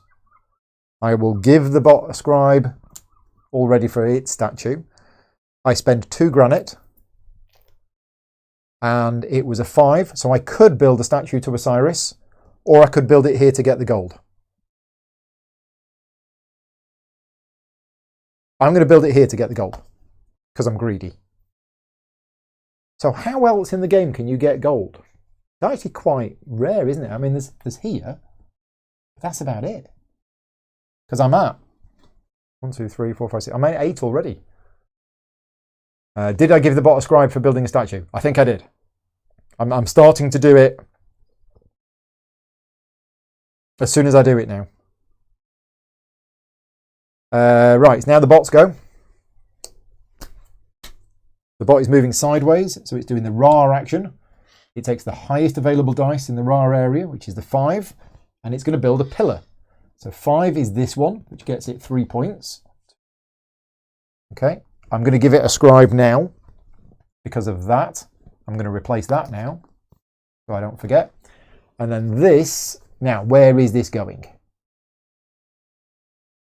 1 point per adjacent edge, and 1 point for each building, regardless of ownership, in the same row or column. So let's have a look. Building, not statue. So that's 3 points. That's 3 points because of the building here. So 3 points. 3 points. 4 points. That 4 points. That's 4 points. Why didn't it build there earlier? Maybe I got it wrong earlier. Because that's 2 sides. Slide them down. 2 sides, a building there and a building there. So that is 4 points. It's not going to get better than that. Is it? No, there isn't anywhere better than that. So there you go. 4 points. Got another pillar. Okay, I think that's right. My go. And then we have another rotation, marked phase, and we're 3/4 of the way through the game. What is my thing at the moment? 5 and 8. And I've got very few resources left, apart from my gold. I mean, I could do anything in the game with this gold, but I'm saving it because it's worth a lot of points to me at the end of the game. I'm still losing. I am still losing this by quite a margin. But I'm about to get... Oh no, I'm not about to get that. Do we just want to produce again? do we want to produce to get some bread, which I can then use to build some buildings over there? Or do we want some limestone to start building some pillars?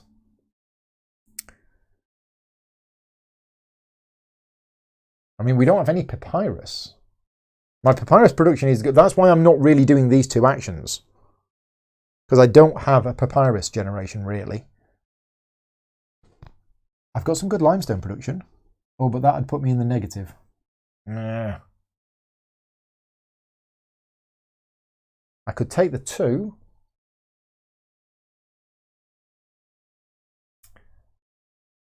If I took the 2, I'd get 2 limestone. Well, that's not enough, is it? No, I'm going to take the brown 3. I'm going to take the brown pure 3 for resource production and get 3 bread. And because my bread production is at 3, I don't lose any of it. I get 3 bread. Okay, there we go. Pillars. Yes, I should be building pillars, shouldn't I? But I'm not. Right. We have 4 dice each. So we rotate, but then we interrupt the rotation by doing a mart phase.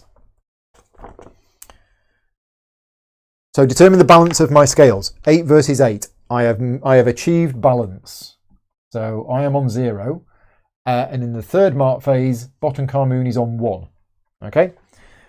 Use any faith markers. Don't have any faith. Adjust the map marker to reflect balance. Done. Lose victory points. No. Determine new player order. Sorted. Then if the obelisk wheel is pointing at a scoring 1, we score. It's not. Clear the scales.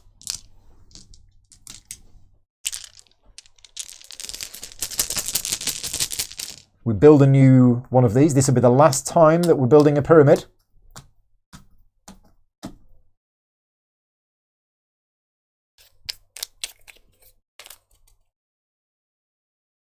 So, how many people watching live think I'm actually going to win the game at the moment? And don't say, yes, Paul, you're going to win in order to try and make me happy. Just be honest. Let me know if you think I'm actually going to win. I don't think I am. I don't mind. This is my first actual proper game of it. And I can't wait to play 2-player tonight. I think Andy obviously Andy's going to go into the game cold tonight. Whereas I've had the advantage of spending pretty much all of today learning and practicing it. So I think I'm going to be quite comfortable tonight in playing, but I will focus on teaching Andy how to play. That will be my primary focus. I just think there's going to be a lot of rules up front. But that's what we're going to do tonight. It will be a full teach beforehand. Right, what else do we need to do in the mart phase? Destiny cards. Destiny cards come back, and because the bot is first, they're going to remove one of these 2. It is a 1, so it removes that one, which means I take a gold. That's how you get a gold. Is that now the maximum gold? Have I run out of gold pieces in the game? No, there's one there. 9. Okay, what the chat is saying. John says it's doubtful. Adam's got faith in me, but doesn't know much about the game. Chrissy is saying I'm going to struggle to win. Sean is saying he doesn't think I'm going to win. Brett's saying I'm not going to win. Yeah. We are 3/4 of the way through the game. So we have 4 rounds left. We're now going to go, that is the end of the mart phase. So we go back to the rotation phase.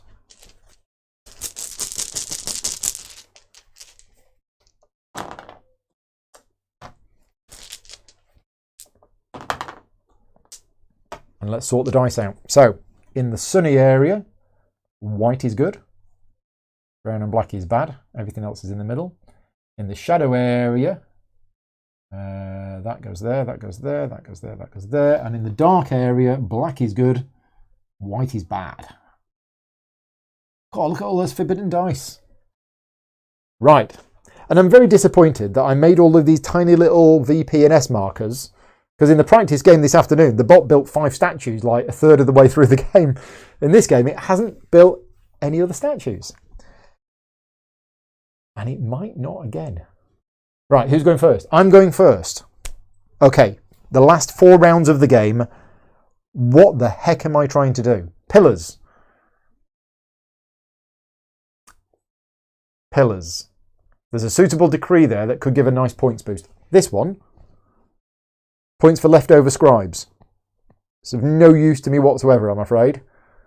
I have no scribes. Yeah, I've been very, very focused on this. Oh, the other thing that I want to mention to you, if you are watching this to learn how to play the game, at the end of the game, you can score up to 3 decrees, but every decree you score must have a different symbol.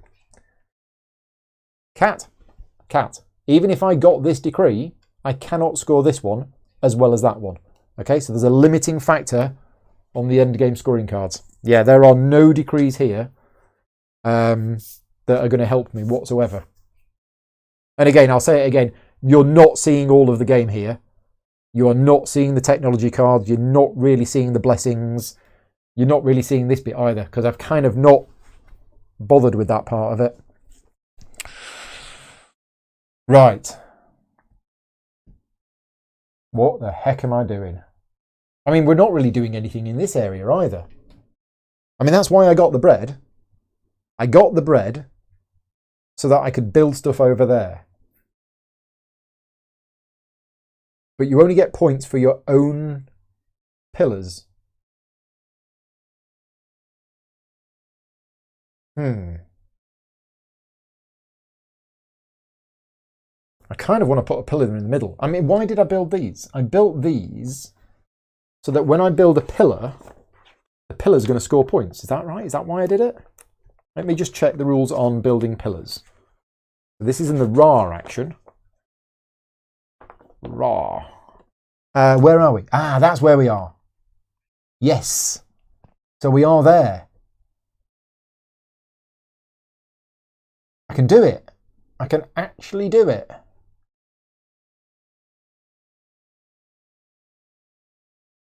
Yeah. But is it going to do anything? Let me just check. Raw. Build a pillar, pay the costs. A victory point per building, but not statue. So what good are the statues here? They don't score when you place the pillar. Yeah, that's my question for the chat. Oh, there's a blessing that gets 3 gold. Ah, yes, there. Thank you. Is that what you meant? Oh, and you can replenish the cards as well. Yeah, you can. You can actually pay a papyrus to recycle an entire section. So my question for the chat, for those people who know the game more than me, what's the advantage of putting these statues here? Because I might have missed that in the scoring. I mean, it's 1 point in the scoring, but is it anything else, or is it nothing else? Yeah. I think we want to build a pillar. And if I build a pillar, then they're not going to build a pillar. Oh. And if I build a pillar, I can only build a pillar with this because these are blocked. And that will only allow me to build this one. But is that okay?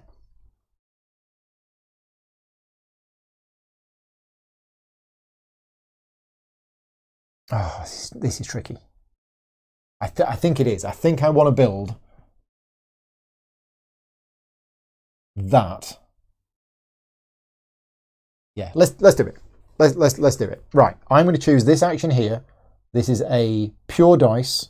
It's black, so it goes there because it's pure. It was a number 2, which means I can build this one. So I am going to build this one. I get 1 point immediately, and I'm going to shuffle these down before I forget. And I'm going to give the bot a scribe before I forget. Now, unlike the bot, I can rotate this however I want, and I can put it wherever I want. Now, you get points for matching coloured edges. Remember, the bot got points just for touching edges. As a player, I have to match the actual colour. So I could put it there, for example. Okay. Now, these corner spaces, what that icon means is it doubles your points for matching colours. So normally, I would, if I put it there, it would be 1 point for that match and 1 point for that. But because it's a corner space, that would be 2 plus 2. So that would be 4 points if I put it there, plus 1 because I've got a building there. So that would be 5 points. Stick it there, it's 5 points. But I don't want to do that, I don't think. I think I want to put it here and get a gold. Because then that will get me more points. But that's actually a bit rubbish. After all that, and building these, I mean, I got the gold from them. Yeah, the other thing I have to pay is I have to pay the cost. It's 2 limestone and a granite. So I'm going to pay that. 2 limestone and 1 granite. I think after all of that setting up to put that there, I don't think I'm going to. I think I'm going to put it here. Because of the double points for touching the edges and my building here, that gets me 5 points. Okay, 1, 2, 3, 4, 5. Right. Now, there is another thing in the game, which I haven't explained yet because I haven't done it yet, but you will notice that these pillars come in 3 flavours. I'm actually just going to take some of these and show you. I'll show you on the zoomed in camera. So some of them are white, some of them are shady, and some of them are, he says, not being able to find one. Come on. Some of them are black. Okay, so there's 3 different types. I'll just put them on here so you can see. There you go. You get the bonus that's printed on the tile when you build it, but only if it matches where this currently is. This is the pillar building action. So at the moment, if you build a pillar, which is a black pillar in darkness, you will get the bonus that's printed on it. And that's what I did. If you look at the tile that I just built, it is black, which means I do get the bonus printed on it. And that bonus is to do the Thoth action with a value 1, I think. I've never seen that tile before, but that, to me, is what the iconography is telling me. So I'm now just going to look in the back of the book at the appendix, because there's a really good appendix at the back of the book with pretty much everything in there. And I think that's where they are explained. Yes, pillar tiles. So it's got a number on it. It is pillar number 10. Perform a Thoth god action to draw 1 card as if you'd taken a die with 1. And because of my happiness marker here, I can take 1 of these cards and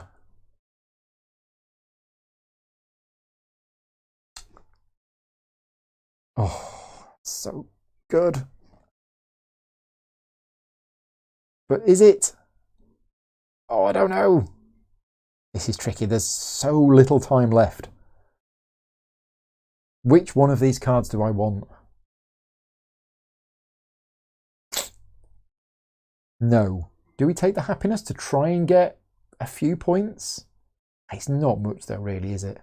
Can't quite take from here because my happiness marker is not in the green section. I can't take anything from the green cards. Yeah.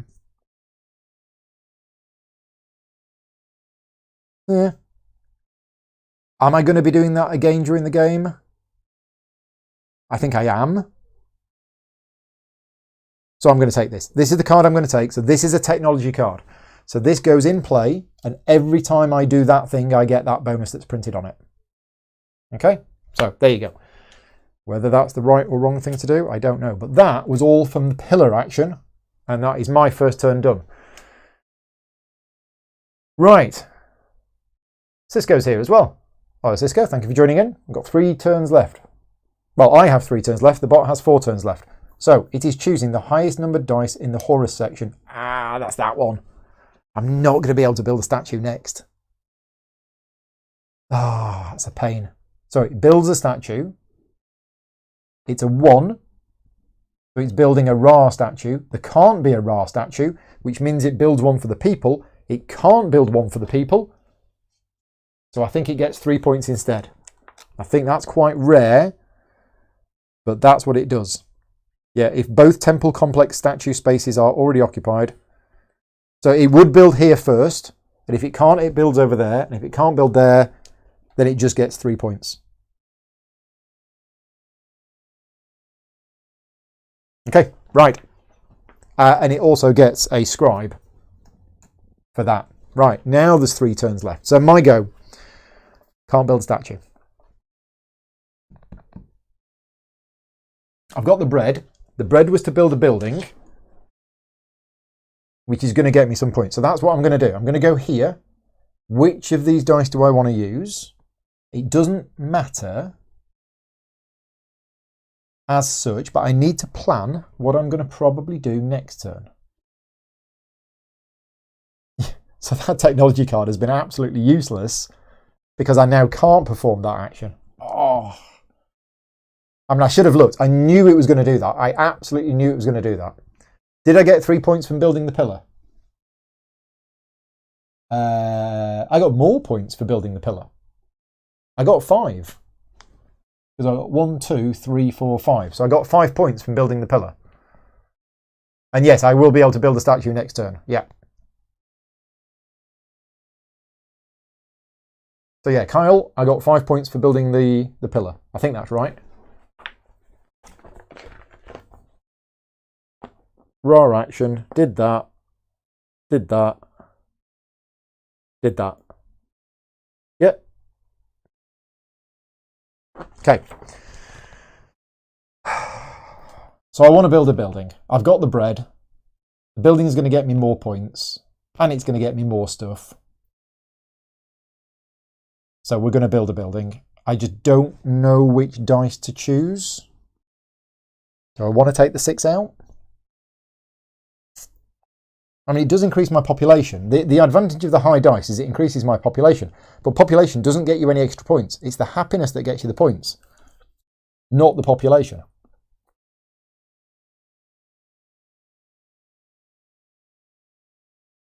So I need to be thinking ahead about which other dice I might want to take on the next rotation.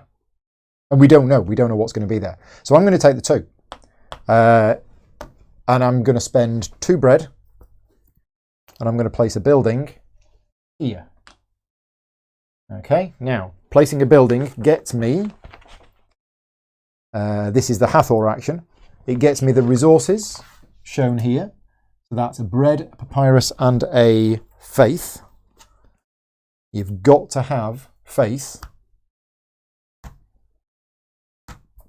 Too soon? And it also gets 3 points for each of your own pillars in that column or row. So I get 3 points. 1, 2, 3. I'm catching up. And then I get 2 population. 1, 2. Okay, there we go. Oh, you mean the 1 point for that? I think I did. I think I got 1 point for it. But if somebody wants to wind back and just let me know. But yeah, I didn't take the pillar from that spot. I took the pillar from this spot.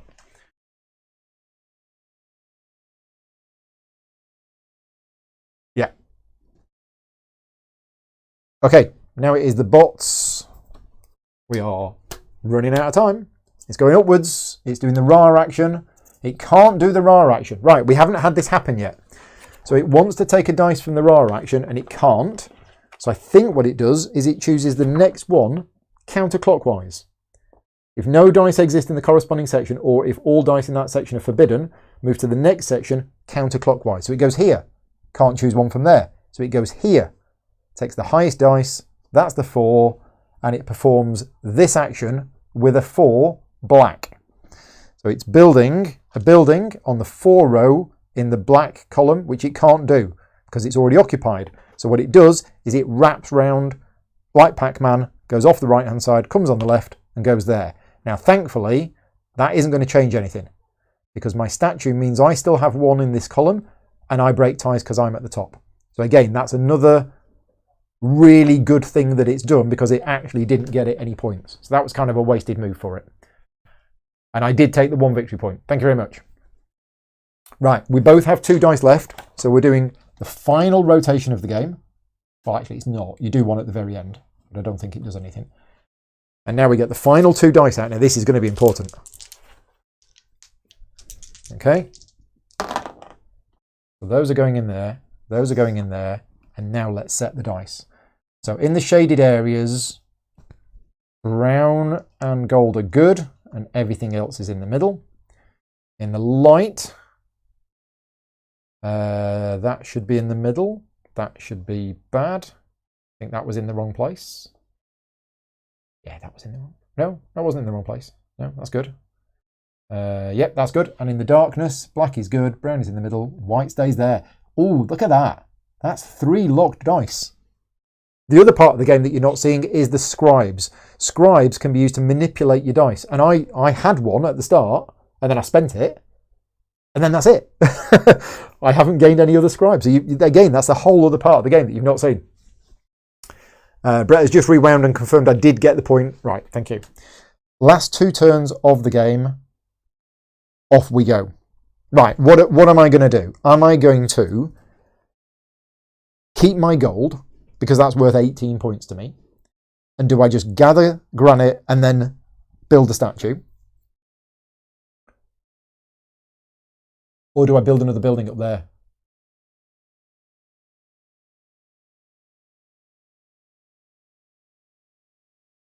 Or do I build another pillar? I can't, well, I could build a pillar, but I mean, come on.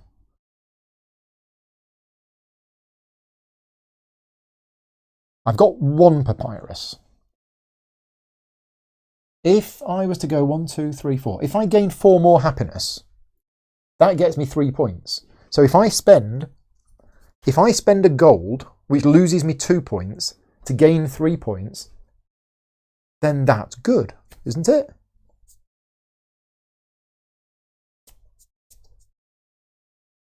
That's a gain of a point. So that's me spending 1 action to gain 1 point.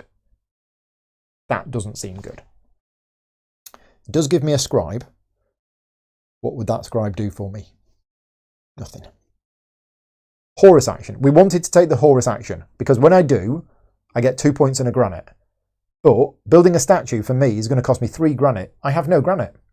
So here's where we're going to look. We know that next turn, advanced strategy now, Bottom Carmoon is going to either do Thoth or it's going to take the black dice. So I'm safe. I do not need to do this action next turn. So I will take granite. Yeah. Let's take granite with a... Don't matter. Oh no, hang on. Hang on. I need to be thinking ahead here. I can't use the 2 because that would build a statue here. There's already a statue there and all of the statues are built in other places. So I'm going to have to use the 4, which is pure. So I'm going to have to take the 6, which means I'm going to be out of balance by -2. That's not too much of a problem. So I'm going to take the 6. It's the tainted die. It's a 6. Oh no, I need to take the black because it's granite that I want and there's no other blacks anywhere. So I'm taking this. I'm taking that. It's a pure dice. I get 4 granite. I don't have to lose any of it. Okay, 1, 2, 3, 4. Done. The bot.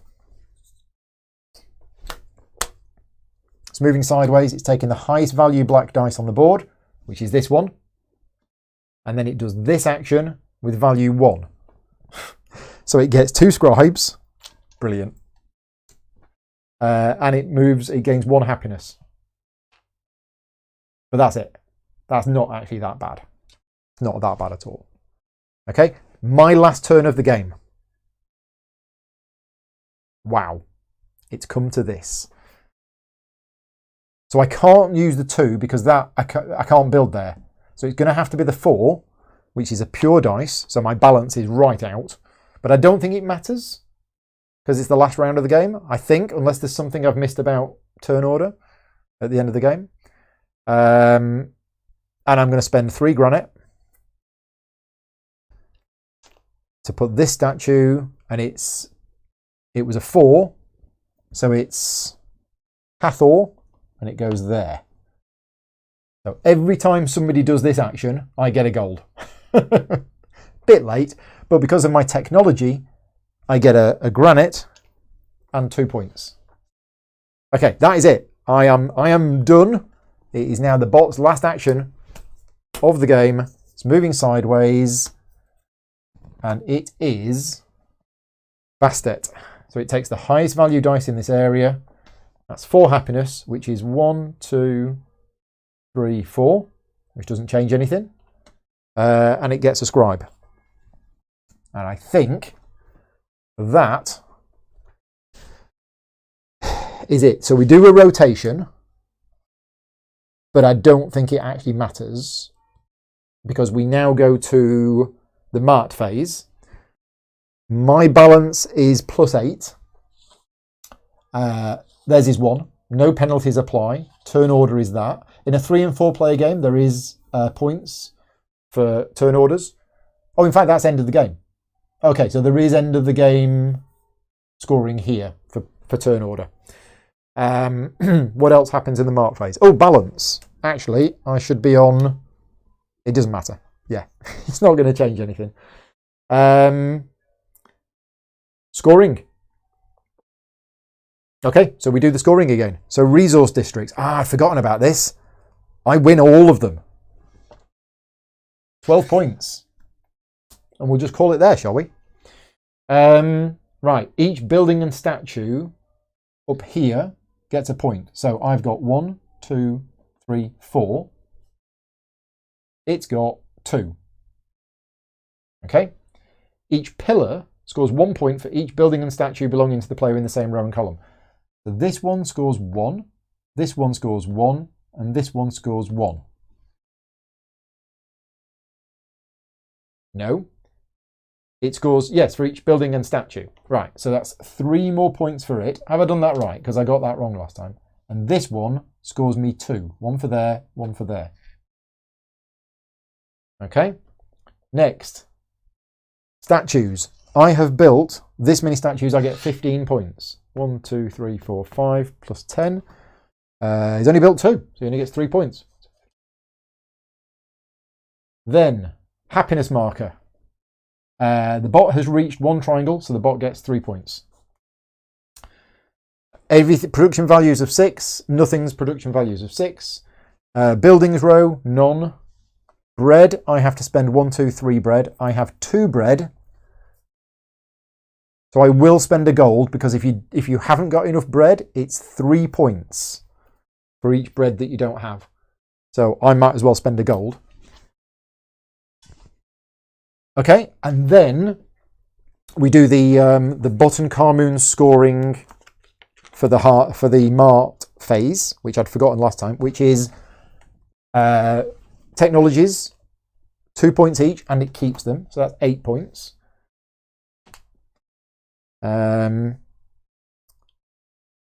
If this was the second and final scoring, then every decree it's got is worth 4 points.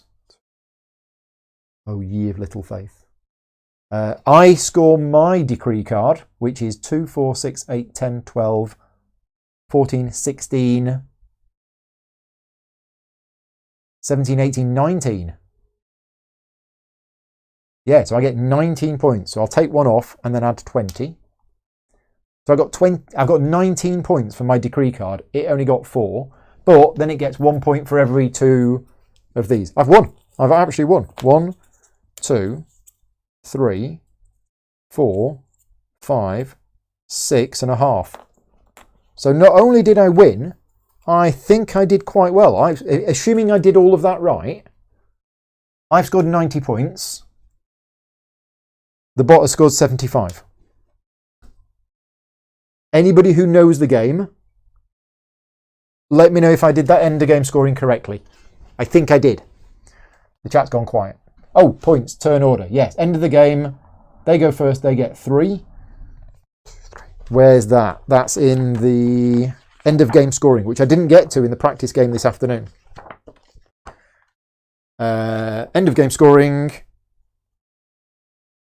Yeah, so decrees, and then the player with the first... Right, so you only get points for second if it is a 3 or 4 player game.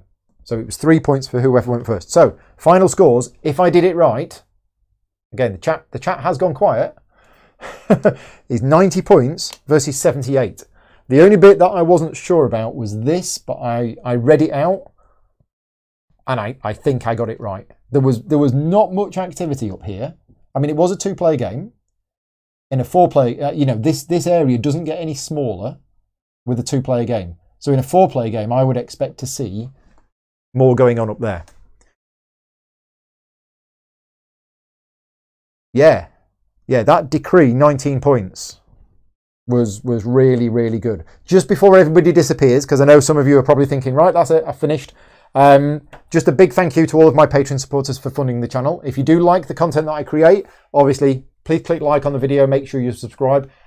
Huge amount of videos coming this weekend. I've got 9 more videos, I think, coming over the next 3 days, all of which are funded purely through Patreon. So it's the Patreon support which keeps the channel going. And if you are in a position to be able to support me on Patreon, the link is in the bottom right, patreon.com/gaming rules. Before you disappear, thank you very much to all of my Patreon supporters. How did I win all 4 columns in the bottom left?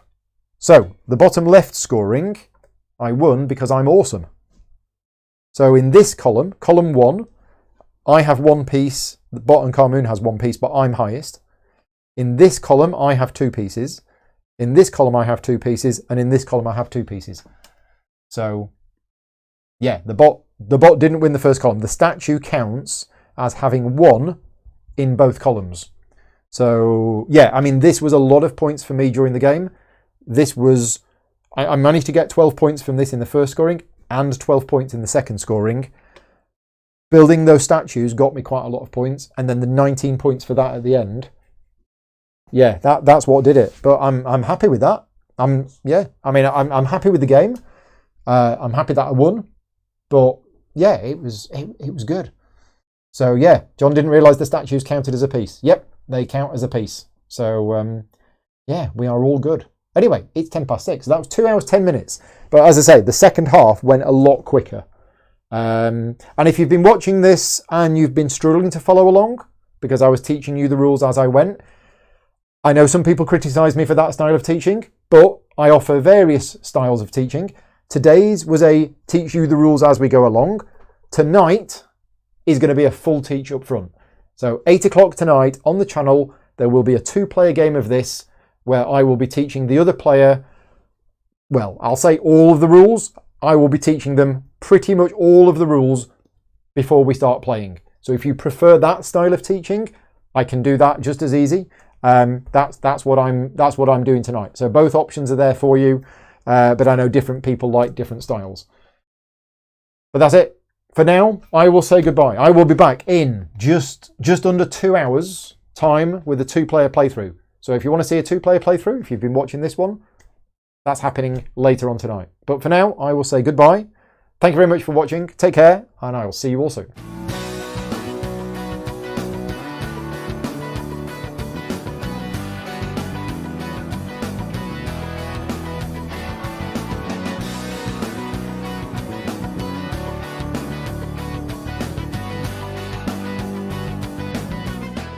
Gaming Rules is proudly sponsored by Game Toppers, upgrading your gaming experience. Visit GameToppersLLC.com.